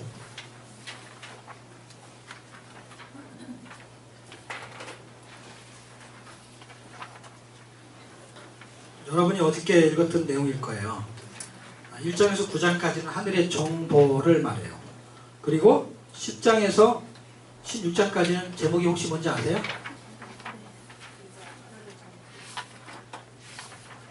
하늘의 정보다. 찾아보면 되죠. 하늘의 정보. 정보의 목적이 뭔지를 눈치를 챌 수 있는 거예요. 지금 한 권의 책을, 하나는 앞부분은 하늘의 정보, 뒷부분은 하늘의 전도. 그러니까 전도를 목적으로 정보를 제공하는 걸로 이해하시면 되겠죠. 자, 그랬을 때 여기 지금 안 나오죠? 이거는요. 지난 주가가. 자, 하늘의 정보를 얻을 수 있는 방법 359쪽 맥 창쪽에 있는 거 보세요. 얻을 수 있는 방법은 우리 책에 써 있어요. 성경을 읽는 것이에요. 왜? 성경만이 하늘의 정보를 제공하기 때문에 그래요. 여러분, 땅을 살려면 어디로 가야 돼요? 부동산에 가야죠. 집을 구하려면 어디로 가야 돼요? 부동산에 가야 돼요. 왜? 거기에 정보가 있으니까. 하늘의 정보를 구할 수 있는 책이, 이런 책은 세상에 없어요, 여러분. 제가 마가복음에서 여러분한테 좀 어필하고 싶은 얘기가 있다면 뭐냐면, 이거는 놀라운 거예요. 땅을 하나 사고 집을 하나 구하려고 우리는 어디를 바쁘게 가냐면 부동산에 돌아다녀야 돼요. 그런데 이 책은 가지고 있잖아요. 하늘까지 올라갈 필요 없고 KS 타거나 아니면 비행기 타고 어딜 가야 될 필요도 없어요. 성경은요 하늘의 정보를 제공하고 있는 거예요. 놀라운 책입니다. 그리고 무슨 TV에서 하늘의 정보를 제공한다고 하면은 날짜 맞춰서 시간 맞춰서 봐야 되는데 이거는 수시로 볼 수 있어요. 정시가 아니고 수시래니까 수시. 한때나 볼 수 있어요. 자, 그리고 하늘의 정보를 제공하는 목적은 무엇이냐 할 때 목적은 아까 두 번째 10장부터 뭐라 그랬죠? 전도였으니까 전도에는 뭐가 포함되어 있냐면 구원과 구원의 삶을 포함하고 있어요. 우리를 구원시키고 구원의 삶을 살게 하는 게 하늘의 정보를 주는 최종적인 목적이 되겠습니다. 자, 360쪽 넘어가서요. 마가복음에 장점이 있다. 그럼 마가복음 장점이 혹시 뭐 같아요, 여러분? 예, 그게 장점이에요. 예통의 장점은 똑같죠. 16주니까 16장이나 16주나 복음과 제자훈련에 대한 부분을 아주 명확하게 설명해 주고 있고요. 사람을 낚는 법, 초두부터 뭐가 나오냐면 내가 너희를 사람 낚는 업으로 만들겠다 이렇게 말해요. 그래서 제자를 훈련시키는 내용으로 이 책이 기록된 그 포인트를 찾아내면 아주 설명하기가 좋습니다. 사람을 낚는 업은 어떻게 만들어지는가 할 때 여기 여러분 보시면은요 첫째, 둘째, 셋째 나오죠. 거기에 자연세계, 영적세계 나오죠. 그렇죠? 그러면 첫째 뭐야? 세상을 이기는 믿음을 교육하는 거예요. 그게. 자, 표면적으로는 뭐라고요? 자연세계를 지배하는 거. 그렇죠? 그거를 보여줘요. 교육을 시킨단 말이에요. 예수님의 제자들이 뭘 봤냐면 야, 예수님 대단하네. 바람과 바다를 전자케 하면 그냥 전자라는 거 말을 들어버리는 거예요. 와, 놀랍다 할 때 세상 바다와 같습니다. 세상을 이기는 믿음을 지금 교육시키고 있는 것이고요. 그것을 종합적으로 보면 세상과 사탄과 사망을 이기는 권세를 갖고 있는 거예요. 그거는요. 그 권세를 우리한테 이양시키겠다는 거예요. 그래서 우리는 귀신이 나타나면 굉장히 무서워하는데 예수님이 우리한테 이양시킨 그 권세를 가지고 있다면 귀신을 어떻게 해요? 쫓아낼 수 있잖아요. 예수 이름을 우리에게 전수하셨기 때문에. 지금 예수님의 제자들을 사람 낚는 업으로 만들 때 귀신을 축출하는, 그리고 세상을 이기는 믿음. 자, 두 번째 영적 세계는 사탄을 이기는, 마귀를 이기는, 귀신을 이기는 진리를 교육시키고 있어요. 예수 그리스도의 이름이 진리라는 거예요. 진리가 이긴다는 거예요. 자, 그리고 세 번째 물질 세계는요 사망을 이기는 생명을 교육시키고 있어요. 그러니까 세속을 이기는 생명이에요. 세속, 생명의 양식. 이 세 가지를 합치면요 길과 진리와 생명이 되는 법은 예수가 이긴다. 길이를 설명하고 있는 것입니다. 자, 361쪽의 두 번째 제자의 신앙생활을 보면 사람 낚는 어부의 그 신앙생활은 어떤 것인가 할 때 세 가지가 있는데 첫 번째는요 하나님의 계명, 두 번째는 하나님의 일, 세 번째는 하나님의 나라가 돼요. 이게 무슨 뜻이냐면요 말씀을 기준으로 나는 죽고 예수로 사는 설명을 하려는 건데 첫 번째는 이 사람들이 하나님의 계명을 지키지 않고 무슨 계명을 지켜요? 사람의 계명, 장로의 유전을 따라서 살았단 말이에요. 그리고 두 번째는 하나님의 일을 안 하고 무슨 일을 했어요? 이 사람들이? 사람의 일. 여러분 이 부분을 읽어보시라니까요. 7장, 6장, 7장, 7장, 8장, 9장 읽으면 이 단어가 똑같이 나와요. 그들은 이 일을 안 하고 무슨 일을 해요? 사람의 일을 했단 말이에요. 그러니까 베드로가 그 믿음을 고백하고 반석 위에 내 교회를 세우려 했는데 그 교회로 세워진 그가 하나님의 일을 안 하고 무슨 일을 자꾸 해요? 사람의 일을 자꾸 쫓아가는 거예요. 아, 예수님 죽으시면 안 됩니다. 잡히시면 안 됩니다. 자꾸 이러는 거예요. 자기는 왜 잡히려고 해요? 왜 죽으려고 해요? 예수님은? 하나님의 일 때문에 잡히려고 하는 거예요. 그래서 첫 번째 배식적인 종교 행위를 청산하게 만드는 거예요. 그리고 두 번째 십자가의 원수의 행위를 청산하게 만들어요. 그게 하나님의 일이 그리고 사람의 일이 어떻다는 것을 지금 보여주고 있는 것입니다. 세 번째, 권능을 임하는 하나님의 나라는 세상 나라의 건설 행위를 청산하게 만들어요. 우리가 하는 것은 하나님의 나라와 의를 구하는 거예요. 자, 그것을 지금 보여주고 있습니다. 자, 이제 몇 페이지로 가야 되죠? 370쪽. 드디어 하늘의 전도 370쪽. 파워포인트를 보시면서 책을 보세요. 책에 있는 대로 설명할게요.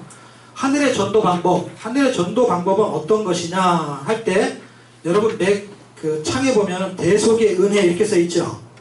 그러니까 하나님의 지혜로 예수 그리스도가 십자가에서 죽는 것이 하나님의 전도 방법이에요. 그리고 중간쯤에 보면은요, 하늘의 전도 목적으로 도대체 무엇일까? 맨 밑에 보면 온천을 다니면서 뭐하라 그래요?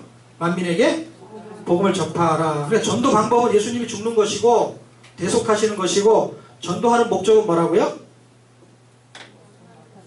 온천을 다니면서 세계 선교하라는 것입니다. 올 여름에 여러분이 아울리치 가시죠? 네. 가기 쉬운 가지 말고 아무튼 대단.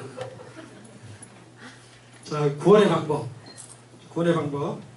구원의 방법은요, 우리 책 370쪽 두 번째 단에 구원의 방법은 하나님의 지혜인 예수 그리스도를 설명해요. 그래서 구원이 뭘로 하고 연결되냐면 영생하고 연결되고요. 그 낙타가 바늘귀에 들어가는 것보다 더 어려운 방법을 제시해요. 그 부자가 천국에 들어가는 것이 낙타가 뭐에 들어가는 것보다 어렵다고요? 바늘귀에 들어가는, 바늘 구멍에 들어가는 것보다 더 어렵다는 거예요. 그럼 도대체 베드로가 놀래가지고요, 그럼 누가 구원을 받냐고 질문을 해요. 그때 예수님은 뭐라고 대답하시죠? 사람은 할 수 없어도 하나님은 하신다. 그럼 구원은 누가 하신다는 거예요? 하나님이 하신다는 거예요. 전적인 하나님의 은혜가 필요한 거고요. 구원의 방법은 예수님이 죽으시고 살아나시는 방법, 대속의 방법이죠. 371쪽 첫 번째 단에 보면요, 마가복음 10장 45절 대속물로 주려 합니다. 그러면 구원을 얻은 증표는 무엇일까요? 구원을 얻은 증표, 그것은 믿음으로 살아보려고 하는 몸부림인 것 같아요.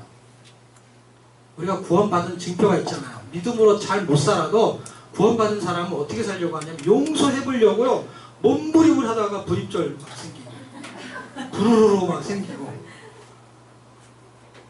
믿음의 눈을 뜨게 하셔서 하나님이 그렇게 살게 만들고 거기에 소망을 두게 만들어요. 그러면서도 악인이 형통하고 의인이 고난받는 그런 시대에 우리가 살고 있어가지고요, 그렇게 살려고 하는 사람들은 뭘 소망하냐면요, 여기가 좋사오니라고 말하는 게 아니라 내세의 소망을 가져요. 천국에 빨리 오기를 기대해요. 그 요한계시록에 요한이 좀 더 오래 살았으면 이게 아니라 주 예수여 어서 오시옵소서. 근데 우리는 천천히 오시옵소서. 달라요. 그게 구원의 증표. 구원으로 살려고 하는 사람은 진짜 하나님을 소망하고 천국을 기대합니다. 그래서 바울의 말을 이해할 수 있을 것 같아요. 바울이 왜 그렇게 말했을까? 현재의 고난은 장차 우리의 나타날 영광과 좋게 비교할 수 없도다. 그리고 자기는 사나 죽으나 주의 것이로다. 그러면서 자기는 사는 것도 그리스도를 위해서, 죽는 것도 그리스도를 위해서. 어떻게 그런 말을 할 수 있을까? 그는 하늘의 영광을 봤어요. 우리가 가난한 집에 살다가요, 이제 큰 부잣집이 우리 집으로 될 것 같아요. 그래서 이제는 글로 가게 될 것이 결정이 됐어요. 그러면 여기가 좋사오니 더 오래 있는 게 나아요? 아니면 절로 빨리 가야 돼요? 빨리 가야 되죠. 근데 바울은 그걸 봤던 거예요. 왜냐면 여기가 고난스러운 것을 분명히 알았어요. 근데 장차 나타날 영광을 그는 삼층전에 가서 봤어요, 안 봤어요? 봤어요.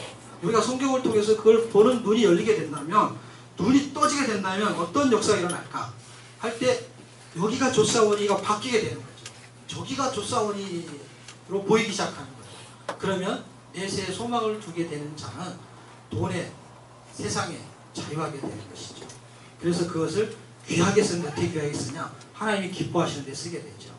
그리고 내가 그를 용서하는 것도 내가 마음을 쓰는 거잖아요. 그렇죠? 마음을 쓰는 것도 하나님이 기쁘시게 하는데 마음을 쓰는 거지. 마음을 우리는 좀 더 이렇게 인색하게 쓰잖아요.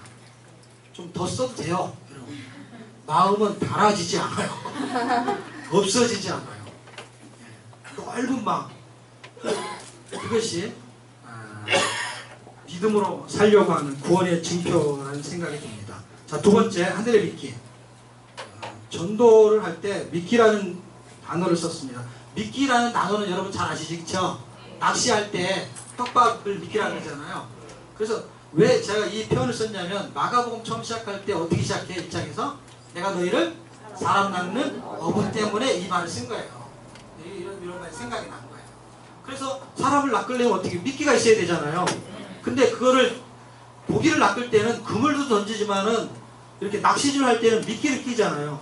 껴가지고 미끼를 물어야 잡히잖아요. 그렇죠? 그 잡을 때 미끼를 그럼 어떤 걸 던져야 되겠어요? 저놈이 잘 물만한 걸 던져야 되죠. 그래서 그 미끼를 던져서 아낌없이 던져서 그것을 덥석 물면 어떻게 돼요? 이제는 그놈은 잡힌 게 되는 것이죠.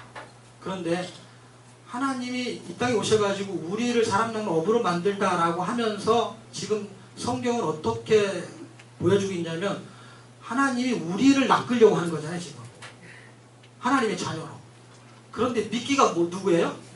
예수님 미끼. 이걸 낚시로 만약에 생각하면 그 십자가 낚싯대에다가요 예수님을 꼭 못으로 딱 이렇게 미끼에 꿰가지고 그걸 하늘에서 땅에 던져서 십자가를 딱 세웠잖아요. 그분이 하늘에서 오셨으니까.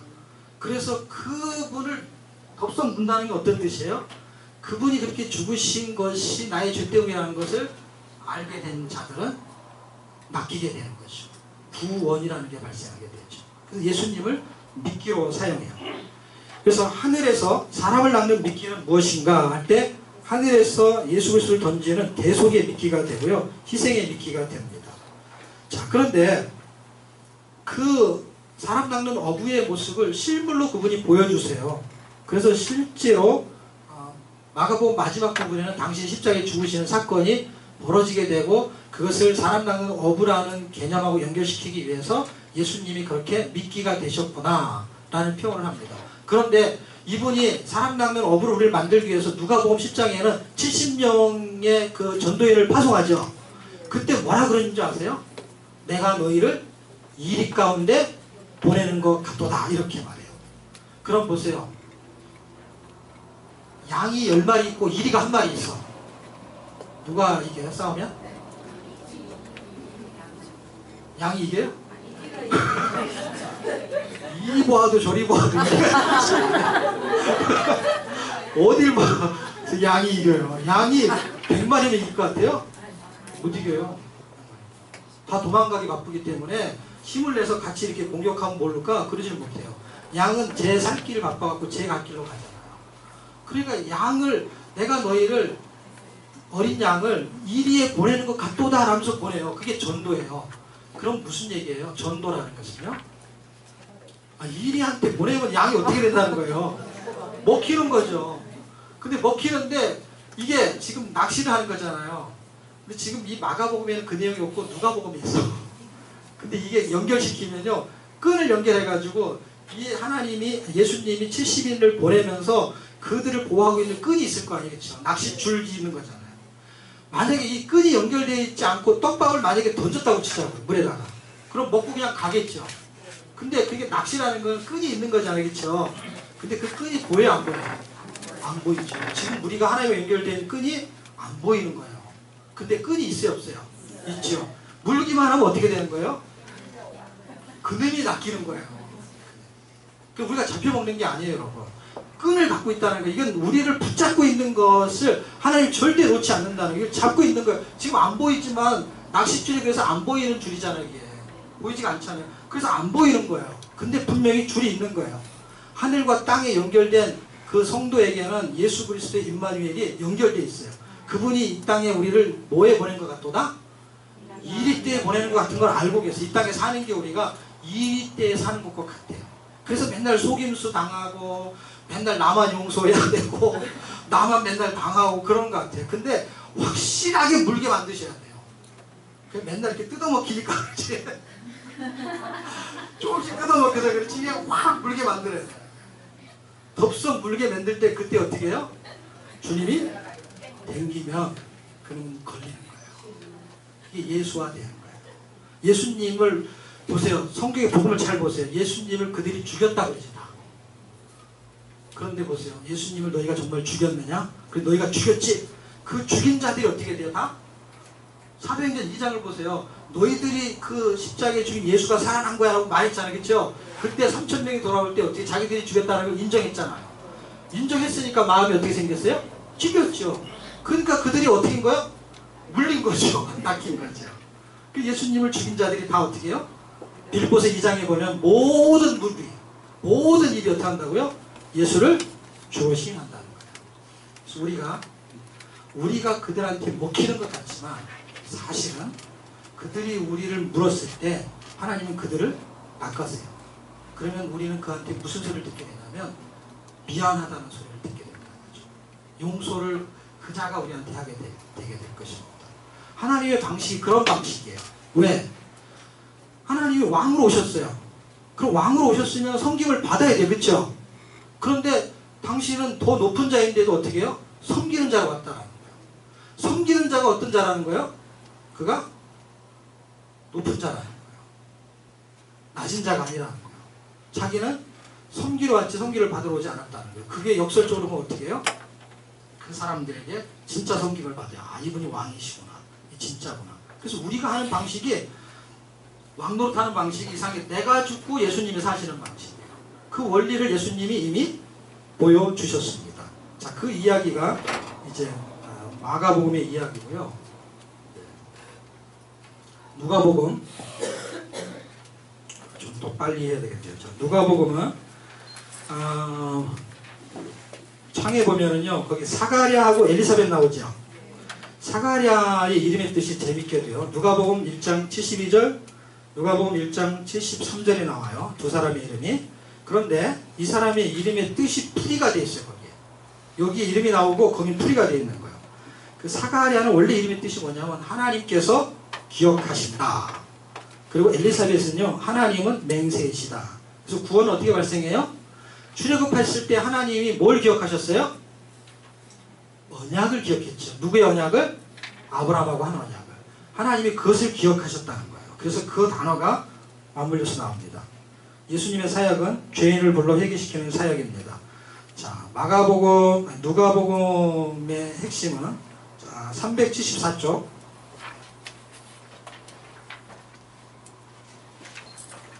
예수 그리스도의 사역은 어떻게 준비되는가? 한 가정은 사가랴의 가정을 말해요. 우리 책에 나오고 있고요. 그 다음에 바로 사가랴 나오는 오른쪽에 보면 이사야 미가가 나오죠. 한 가정을 통해서 그 다음에 두 선지자를 통해서 준비돼요. 그 다음에 마귀의 시험 나오죠. 그렇죠?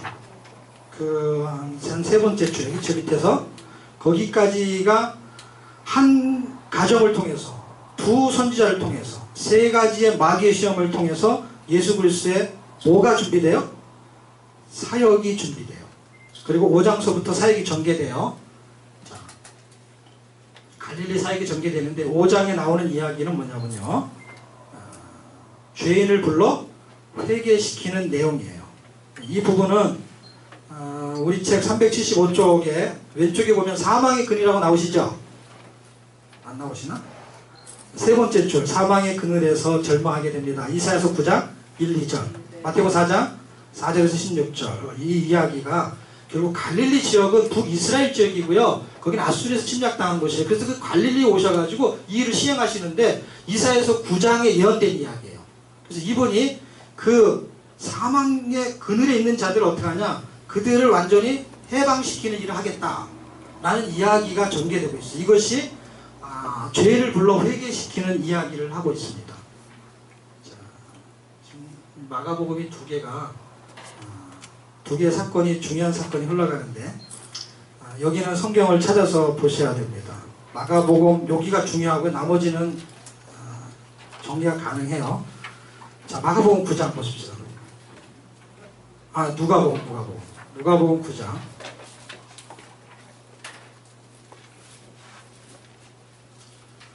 자, 9장 몇 절이죠? 그 창에 보면은 9장 50 우리 책에 9장 51절 보시라는 얘기예요. 책을요. 자, 51절 읽겠습니다. 시작. 예수께서 책에도 있어요. 책에도 시작.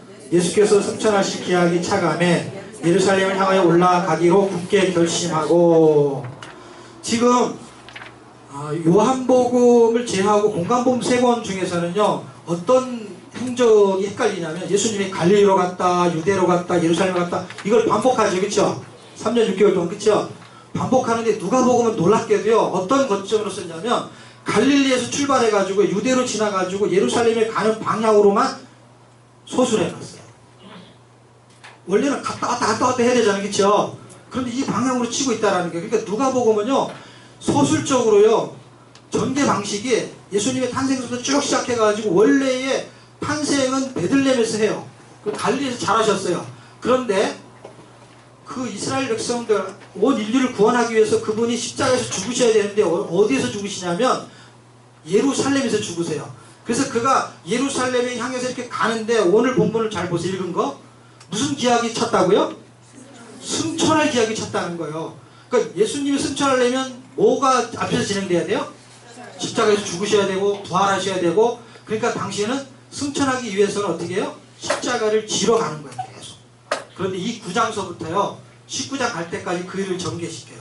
그런데 재밌게도 이 19장 가는 동안까지 어떤 일을 전개되냐면, 예수님이 이 땅에 오신 목적이 누구를 불러회개 시킨다고요? 죄를 불러회개 시키는데 5장이 그 핵심적인 이야기를 해요. 그리고 15장에서 그것을 비유의 3가지 비유를 들어요. 그렇죠? 그거는 우리 책에 잘 설명이 되어 있으니까 읽어보세요. 그리고 그거에 대한 비유가 현실로 나타나는 게 몇 장이라고요? 19장 삭개오 사건이에요. 그런데 이렇게 가면서 죄를 불러 해결시키는 것의 결론치는 어떻게 일어나냐면, 예수님이 십자가에서 죽으셔야 돼요. 근데 그 장소가 어디예요? 옛자로 시작해요. 예루살렘에 계속해서 가는 거예요. 그 분위기만 누가복음에서 확인하시면 새로운 눈이 열릴 것 같습니다. 자, 그 부분은 성경을 통해 찾아야 돼요. 13장 22절.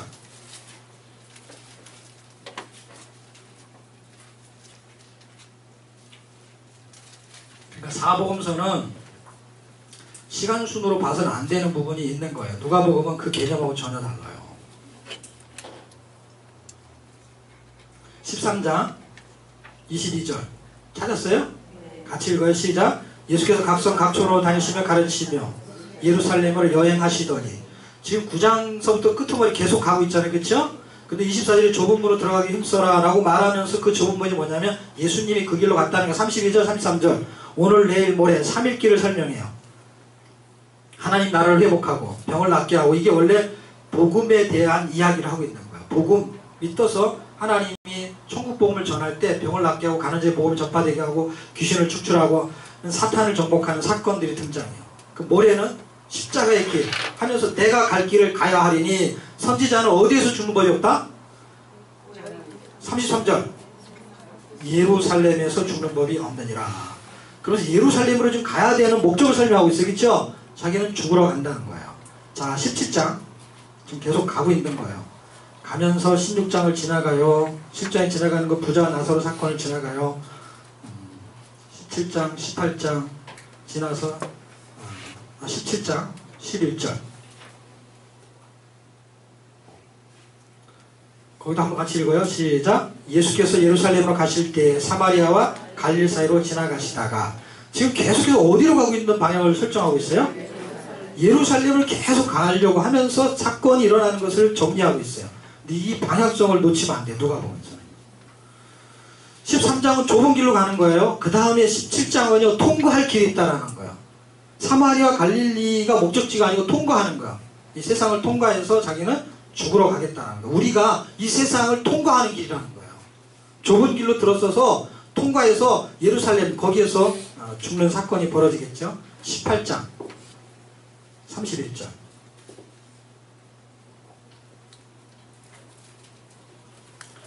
찾았어요?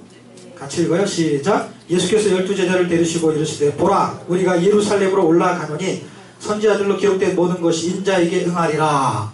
지금 선지자들에게 응한 구약 성경의 이야기를 여기서 해주고 있잖아요. 그래서 죽으러 간다는 거예요. 그리고 33절 3일 만에 살아나니 이 얘기를 계속 반복해요. 지금 이게 목적이에요. 왜 이 얘기를 하는 게 이게 전부 구속사잖아요. 그래서 누가복음 마지막에는 어떻게 끝나냐? 구속사로 끝나요. 구약의 전체적인 핵심이 뭐냐? 구속사라는 얘기를 누가복음 24장에 해주고 있잖아요. 죽으러 가는 이야기를 하고 있는 거예요. 19장 11절 보실래요? 같이 읽어요. 거기도 찾았어요? 시작. 저희가 뒤로 더하여 말씀하시니 이는 자기가 예루살렘에 가까이 오셨고 저희는 하나님의 나라가 당장에 나타날 줄로 생각합니다. 예수님이 죽으면 하나님의 나라가 당장에 나타날 줄 생각했어요. 가시적인 하나님의 나라는 안 나타나요. 그런데 이때 해주는 비유가 뭐예요? 달란트 비유와 다르게 비슷한 비유, 열 문화의 비유를 하죠. 그렇죠? 그래서 그 분위기는 잘 알고 있지만 이 얘기를 잘 종합하면 무슨 얘기냐면 14절 우리의 왕됨을 인정하지 않는 자가 있어요. 27절 나의 왕됨을 원치 않는 자들을 죽이겠다는 거야. 그러니까 예수님이 지금 가시고 없는 상황이야. 십자가에서 죽으시면 가고 없어요. 그리고 하나님의 나라는 다시 오실 때 이루어지는 거예요. 그때까지 열 문화의 비유를 드는 건 뭐예요? 하나님의 나라가 가시고 나타날 때까지 어떻게 살아야 되느냐 할 때 예수님이 있는 것처럼 살아라는 거야. 예수님이 오실 때까지 오신 것처럼 예수를 남기라는 거야. 이거는 장사를 잘하라는 게 무슨 얘기냐면 예수 장사를 잘하라는 게 예수를 남겨야 된다. 그 얘기를 하는 거예요. 28절 찾았어요? 같이 읽어요. 시작. 예수께서 이 말씀을 하시고 예루살렘 향하여 앞서 가시더라. 그래서 비유들이 나오는 것이 어떤 흐름에서 비유가 나온지를 이해하셔야만이 그것이 그냥 주제 설교를 해가지고 끝날 일이 아니란 말이에요. 이게 지금 무슨 이야기를 하려고 열문화가 나왔는지 초점을 잡으셔야 됩니다. 지금 19장 갈 때까지 그 이야기를 전개시키고 있습니다. 자, 예루살렘으로 가는 동안에 그분이 무슨 일을 행하시냐면요. 유대지역 사역에서 무슨 일을 행하냐면요. 요나의 표적을 통해서 377쪽 요나의 표적 나오죠. 밑에서 두 번째 줄 377쪽 왼쪽 편에 두 번째 줄 찾으셨어요? 네. 예, 그 요나의 표적을 하나님의 비밀을 설명하는데 요나의 표적이에요. 근데 우리가 요나서 아까 공부했죠? 이 이야기를 하는 게 이 표적이에요. 그런데 악한 세대는 지식의 열쇠를 가지고 오른쪽에 위에서 세 번째, 네 번째 지식의 열쇠를 가지고 율법의 지식이에요. 성경의 얄팍한 지식을 가지고 왜곡된 지식으로 지옥 자식을 만들어내. 마태복음 23장 13절 15절은 지옥 자식을 만들어낸다 그래요. 천국 문을 막아서고 천국의 열쇠를 가진 자들이 천국 문을 열지 않아요. 하나님의 나라는 그럼에도 불구하고 왕성하게 움직인다는 이야기를 전개시키고 있습니다. 자, 그 다음에 15장 이후에 나타나는 하나님 나라의 비밀은 어떻게 전개되냐? 모세와 선지자들이 전한 복음처럼 나타난다. 요나의 표적, 그 다음에는 그러니까 표적으로 나타나고 또 하나는 기록된 말씀으로 나타난다는 거야. 그게 16장에 나오는 거예요. 16장. 자, 378쪽 왼쪽 편에 보면 밑에서 두 번째, 네 번째요. 모세와 선지자들이 복음으로 전한 그리스도의 구속사를 믿으면 된다 하는 이야기. 부자와 나사로의 이야기에서요. 율법과 선지자들의 말을 들으면 그 기록된 말씀을 읽으면 복음이라는 게 그게. 근데 그걸 듣고도 믿지 않으면 나사로가 살아나서 가도 소용없다는 얘기를 하는 거예요. 그 이야기. 기록된 말씀. 자, 그 부분을 좀 더 한번 정리를 해보면 15장 탕자의 비유가 나와요. 그렇죠? 어떻게 찾아요? 회개를 찾아요. 16장 회개는 어떻게 일어나냐? 요나의 표적이 나타나는 구속사로 그리고 기록된 말씀을 믿을 때 17장 노아의 때와 같은 세상에서 18장 그 바리새인과 세리의 기도가 나오질 때 18장이에요. 그렇지만 의롭다함을 받은 자는 누구예요? 세리였잖아요. 그렇죠? 자기가 죄인이라는 걸 깨닫는 자. 그렇게 되찾은 아들이 정말 세리였던 삭개오를 찾아요. 그래서 17장과 18장이 연결이 돼요. 그래서 삭개오가 되찾은 아들이에요. 탕자의 비유에 나오는 실제 인물은요. 이 삭개오를 말하는 거예요. 놀랍게도. 네. 거기는 비유를 드는 거예요. 실제 사건이 아니에요. 그거는요. 자, 증인의 사역으로 빨리 넘어갔어요. 열 문화의 비유는 뭐라 그랬었죠? 19장에서 아까? 예수 그릴 때 오실 때까지 그의 왕됨을 인정하면서 살아라는 거예요. 그분이 주인이라는 걸 인정하라는 거예요. 그 이야기를 아까 해준 게 지금 여기에서 나오는 증인의 사역입니다. 왜 그러면 예수의 왕됨을 인정하는 삶은 도대체 무엇이냐? 그게 증인의 삶이에요. 증인의 삶. 근데 증인의 삶은 증인의 신분이 있는데 어떤 신분이냐? 어떻게 확인할 수 있느냐 할 때 예수님의 열심으로 정결하게 하는 말씀. 이때 나오는 이야기가 성전을 청결하게 하잖아요. 그래서 우리를 청결하게 해 말씀으로. 증인에게는 이 청결한 마음이 있어야 된다는 거예요. 복음으로 인해 고난을 받아요. 한 페이지 넘기시면은요. 380쪽에 보면은 밑에서 하나 둘 셋 네 번째 줄 베드로서 2장 19절 20절 증인으로 살게 되면 고난을 받아요. 착한 사람은 오해를 받잖아요. 아는 사람만 알고 의인은 고난을 받고 이렇게 해야 알지. 자, 그 다음에 예수의 보속사, 이 마지막은요. 예수의 보속사는요. 증인의 주된 사역은 무엇이냐 할 때 두 가지예요. 하나는 구원의 복음이고요. 예수가 나를 구원하신 것, 그리고 구원의 삶, 예수가 나에게 살아주시는 것. 그래서 누가복음은 사도행전하고 연결해야 돼요. 어떻게 연결하냐면요. 누가복음의 지식과 사도행전의 삶. 그러니까 누가복음의 지식이라는 건 뭐냐면 지식적인 부분으로도 예수님을 증거해야 돼요. 그렇잖아요. 예수님이 베들레헴에서 태어나시고 이런 지식이 필요하단 말이에요. 3일 만에 죽으시고 다시 부활하시고 성경 몇 장에 나오고 그런 지식으로도 증명해야 돼요. 사형리, 전도폭발로도 예수님을 증거해야 돼요. 증인의 삶은. 그러나 또 하나는 뭐예요? 사도행전의 삶, 구원의 삶, 예수님이 나에게 살아주시는 것으로도 증거해야 돼요. 요거는 딱 하나는 누가복음, 하나는 사도행전 이렇게 되는 거예요. 이게 그리스도의 증인이라는 거예요.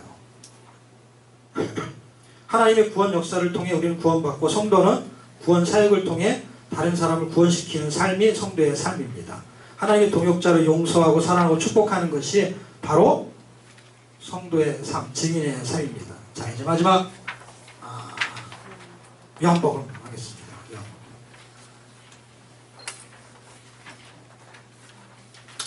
자, 맥에 보시면은요, 창에 보시면 누가복음의 마지막은 뭐라 그랬죠? 구약성경의 내용이 예수의 구속사인 걸 증명해요. 24장이 그렇게 증명하죠. 그리고 요한복음은 구속사의 내용이 뭐라는 거예요? 영생이라는 거예요. 영생. 자, 그걸 연결시켜주고 있습니다. 자, 그러면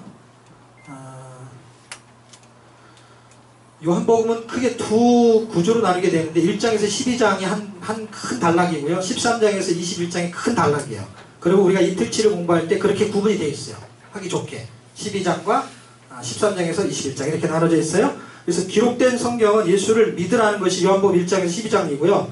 믿음으로 살라는 이야기의 핵심이 13장에서 21장까지 이야기가 등장하게 됩니다. 자, 영생의 기준. 영생의 기준은요. 영생의 기준은 무엇인가? 예수님이 영생의 기준이에요. 영생의 기준을 붙잡고 살 수 있는 비결은 무엇인가? 할 때 그 비결은 말씀이 믿어지는 은혜고요. 말씀이 압도되는 은혜예요. 그러니까 용서할 수 있는 것이 용서를 해야지 공부해서 되는 게 아니고 말씀이 믿어지는 은혜처럼 말씀이 나를 압도해야 돼요. 나를 업데이트 시켜야 돼요. 그래서 용서할 수 있는 힘이 공급되는 능력, 내가 말씀을 뚫고 들어가는 것이 아니라 말씀이 나를 뚫고 들어와 역사하는 능력을 말해요. 성경 읽을 때 이런 은혜가 임할 줄 믿습니다. 그래서 거기에 기대감이 가는 거예요. 나는 잘 못해요. 안 돼요. 그럼 성경 읽는 거예요. 근데 그 은혜가 들어올 때 할 수 있는 힘이 나가는 거잖아요. 그게 뭐가 들어오는 게 있어야 아웃하는 게 있는 거잖아요. 근데 말씀이 들어오고 채워져야 되잖아요. 그것이 내 안에 꽉 채워지면 나갈 수 있는 힘이 생기게 되는 것입니다. 자, 여기 보시면은 12장까지의 이야기는요. 여러분 잘 한번 읽어보세요. 하나만 힌트를 줄게요. 383쪽 맨 위에서 세 번째. 왼쪽 단을 말하는 거예요. 왼쪽 단부터 시작하니까. 세 번째부터는 그러므로 참 성경 요한복음 5장 39절 이런 식으로 써있죠. 그래서 참 영생수, 참 진리, 참 뭐 이렇게 써있죠. 그리고 써있으면 그 장을 말하는 거예요. 절은 참고로 찾아주는 거고. 그러면 1장은 참 빛에 대한 이야기로 설명하거든요. 그러면 384쪽 두 번째 단에 보면 맨 위에 참빛 요한복음 1장 9절 이렇게 써있죠. 그 다음에 두 번째 줄은 참생명 11장 그 다음에 밑에서 세 번째 줄 참미란 요한복음 12장 24절 그렇게 해서 한 장의 주제를 참자를 붙여가지고 약 12장에 대한 부분을 거의 다 했어요. 거의 다. 2장은 383쪽 밑에서 오른쪽에 한 다섯 번째는 참성전 2장 21절 이렇게 예수님에 대한 설명이 정리가 되고 있어요. 왜냐하면 예수님을 믿게 하기 위해서 진짜 그분이 영생이고 그분이 진리고 그분이 생명이고 그분이 비전이고 하는 이야기를 장별로 해주고 있습니다. 영생의 목적은 도대체 무엇이고 라는 이야기를 하고 있습니다. 12장까지 여러분이 그렇게 좀 읽어주시면 되는데 아주 중요한 부분 하나를 설명하면 12장 사이에 세상에 목마른 자들은 예수님을 알아보지 못해요. 근데 진리에 목말랐던 그 사마리아 여인은 예수님을 알아봐요. 뭐에 목말랐냐? 여러분이 지금 성경 읽기와 그리스도에 대해서 목말라 했기 때문에 오늘 안 놀러가고 여기 온 거잖아요. 아니에요? 세상에 목말른 자들은요, 떡값을 받고 뇌물을 먹잖아요. 그런데 진리에 목마른 사람들은요, 예수 떡을 먹잖아요. 참떡, 그리고 영생수를 먹잖아요. 그런 은혜가 여러분에게 있기를 축복합니다. 자, 이제 마지막으로 한 영생의 목적 하고 마치겠습니다. 이게 맞나요? 12장까지는 그렇게 보시고요. 영생은 임마누엘. 구속사는 어떻게 성취되는가 할 때 구속사는요, 예수 그리스도가 죽으셔야 성취돼요. 그래서 그 부분은 창을 읽어보시면 되고, 영생의 신비는 신비한 구원으로 성취돼요. 그래서 영생의 신비, 영생이라는 게 신비한 거거든요. 다 죽는데 어떻게 계속 살아요? 그거는 신비한 구원으로 성취돼요. 그래서 그 부분을 한번 보겠습니다. 영생의 신비는 무엇인가? 성령을 통해서 육신의 마음판에 새겨진 새 언약을 말합니다. 그 새 언약, 새 언약의 신비는 어떻게 알 수 있는가? 385쪽에 보면은 밑에서 한 대여섯 번째 줄에는 예수를 주시라 할 수 없다 할 때 성령이 아니고는 그래요. 그래서 영생의 신비는 예수를 주로 고백하면서 알 수 있고요. 그 다음에 밑에서 네 번째 줄에 예수의 부활을 증거하기 때문에 해서 예수를 증거하면서 알 수 있고요. 그 다음에 386쪽 넘기셔서요. 위에서 둘레여서 한 여덟 번째 줄 보면은 진리의 영이 서로 사랑하라는 계명을 지키게 한다. 계명을 지키려고 하는 것으로 알 수 있고요. 그 다음에는 세상의 그 허상의 세상을 실상으로 보게 하시는, 다시 말하면 이 세상이 허상이구나, 실상이 있구나 하는 거를 볼 수 있는 눈을 통해서 알 수 있습니다. 자, 그렇게 알 수 있고, 신비한 구원은 마지막 영생의 신비는 어떻게 성취되는가? 간단해요. 십자가 사건으로 성취됩니다. 자, 여기서 세 가지 얘기할게요. 지금 여러분 387쪽에 보면 맨 위에 왕의 죽음 나오죠? 왕의 죽음 동그라미 치시고요. 왕의 죽음, 그 다음에 뭐가 나와요? 한 사람의 종의 생명 나오죠. 그 동그라미 치, 이게 대칭되는 거예요. 그 다음 주에 왕의 부활 동그라미, 종의 영생 동그라미. 그리고 왕의 죽음 위에다가요, 왕의 체포라고 하나 쓰세요. 왕의 체포하고, 그리고 슬롯이나 뭐 아니면 화이프를 긋든지 하고 종의 사면. 이게 18장이에요. 왕의 체포, 종의 사면은 몇 장이라고요? 18장. 왕의 죽음, 종의 생명은 19장. 왕의 부활, 종의 영생은 20장. 자, 이제 이걸로 마칠게요. 자, 보세요. 왕의 체포가 되면서요, 누가 노임을 받냐면 바라바는 사람이 노임을 받아요. 그쵸? 바라바, 이게 뭐냐면 바라바. 나 좀 바라보세요. 이게 원래는 바아바를 말하는 거야. 바아바. 그러니까 바아바는 무슨 뜻이냐면 아버지의 아들. 바요한 그러면 요한의 아들, 그런 뜻이에요. 그러니까 이게 무슨 아무개의 아들 이렇게 말하는 거예요. 누구의 아버지가 누군지는 모르지만 아버지의 아들이야. 이 이름의 뜻이. 그런데 예수님이 잡히시면서 누가 사면을 당하는 거예요? 바라바가 사면을 당하는 거예요. 그런데 예수님이 죽으시면서 우리는 뭐가 됐냐면 아버지의 아들이 된 거예요. 그러니까 결국 누가 사면을 당한 거냐면 바라바가 사면을 당한 건 내가 사면을 당한 거와 똑같은 거예요. 내가 그래서 뭐가 된 거예요? 하나님 아버지의 아들이 된 것이에요. 19장 왕의 죽음. 왕의 죽음이 여기서 창으로 찌르게 나오죠. 그쵸? 19장에 보면은 34절에 보면 찌르다라는 건 누수라는 뜻이라고 지난번에 한번 말씀드린 것 같아요. 그리고 사도행전 2장에 가면은 그들이 마음에 찔려라는 단어가 나와요. 그쵸? 그랬을 때 이 복음을 전했을 때요. 그럴 때 카타 누소 마이라는 단어를 써요. 깊게 찔려 관통하다 이런 뜻이에요. 예수의 옆구리에 그 창에 찔려서 돌아가심을 통해서 우리는 그분의 말씀을 들을 때 심령에 찔리고 그 말씀이 그 사이를 비집고 뚫고 들어오게 되는 거예요. 그래서 진짜 그런 구원의 역사가 사도행전 2장에서 나타났던 것이죠. 자, 그렇게 하나님의 은혜가 우리 안에 비집고 들어오는 것이 바로 하나님의 구속사입니다. 여러분이 성경을 읽으시면서 그 말씀이 그렇게 강력하게 들어오시기를 주의 이름으로 축복하고 오늘 강의를 여기 마치도록 하겠습니다.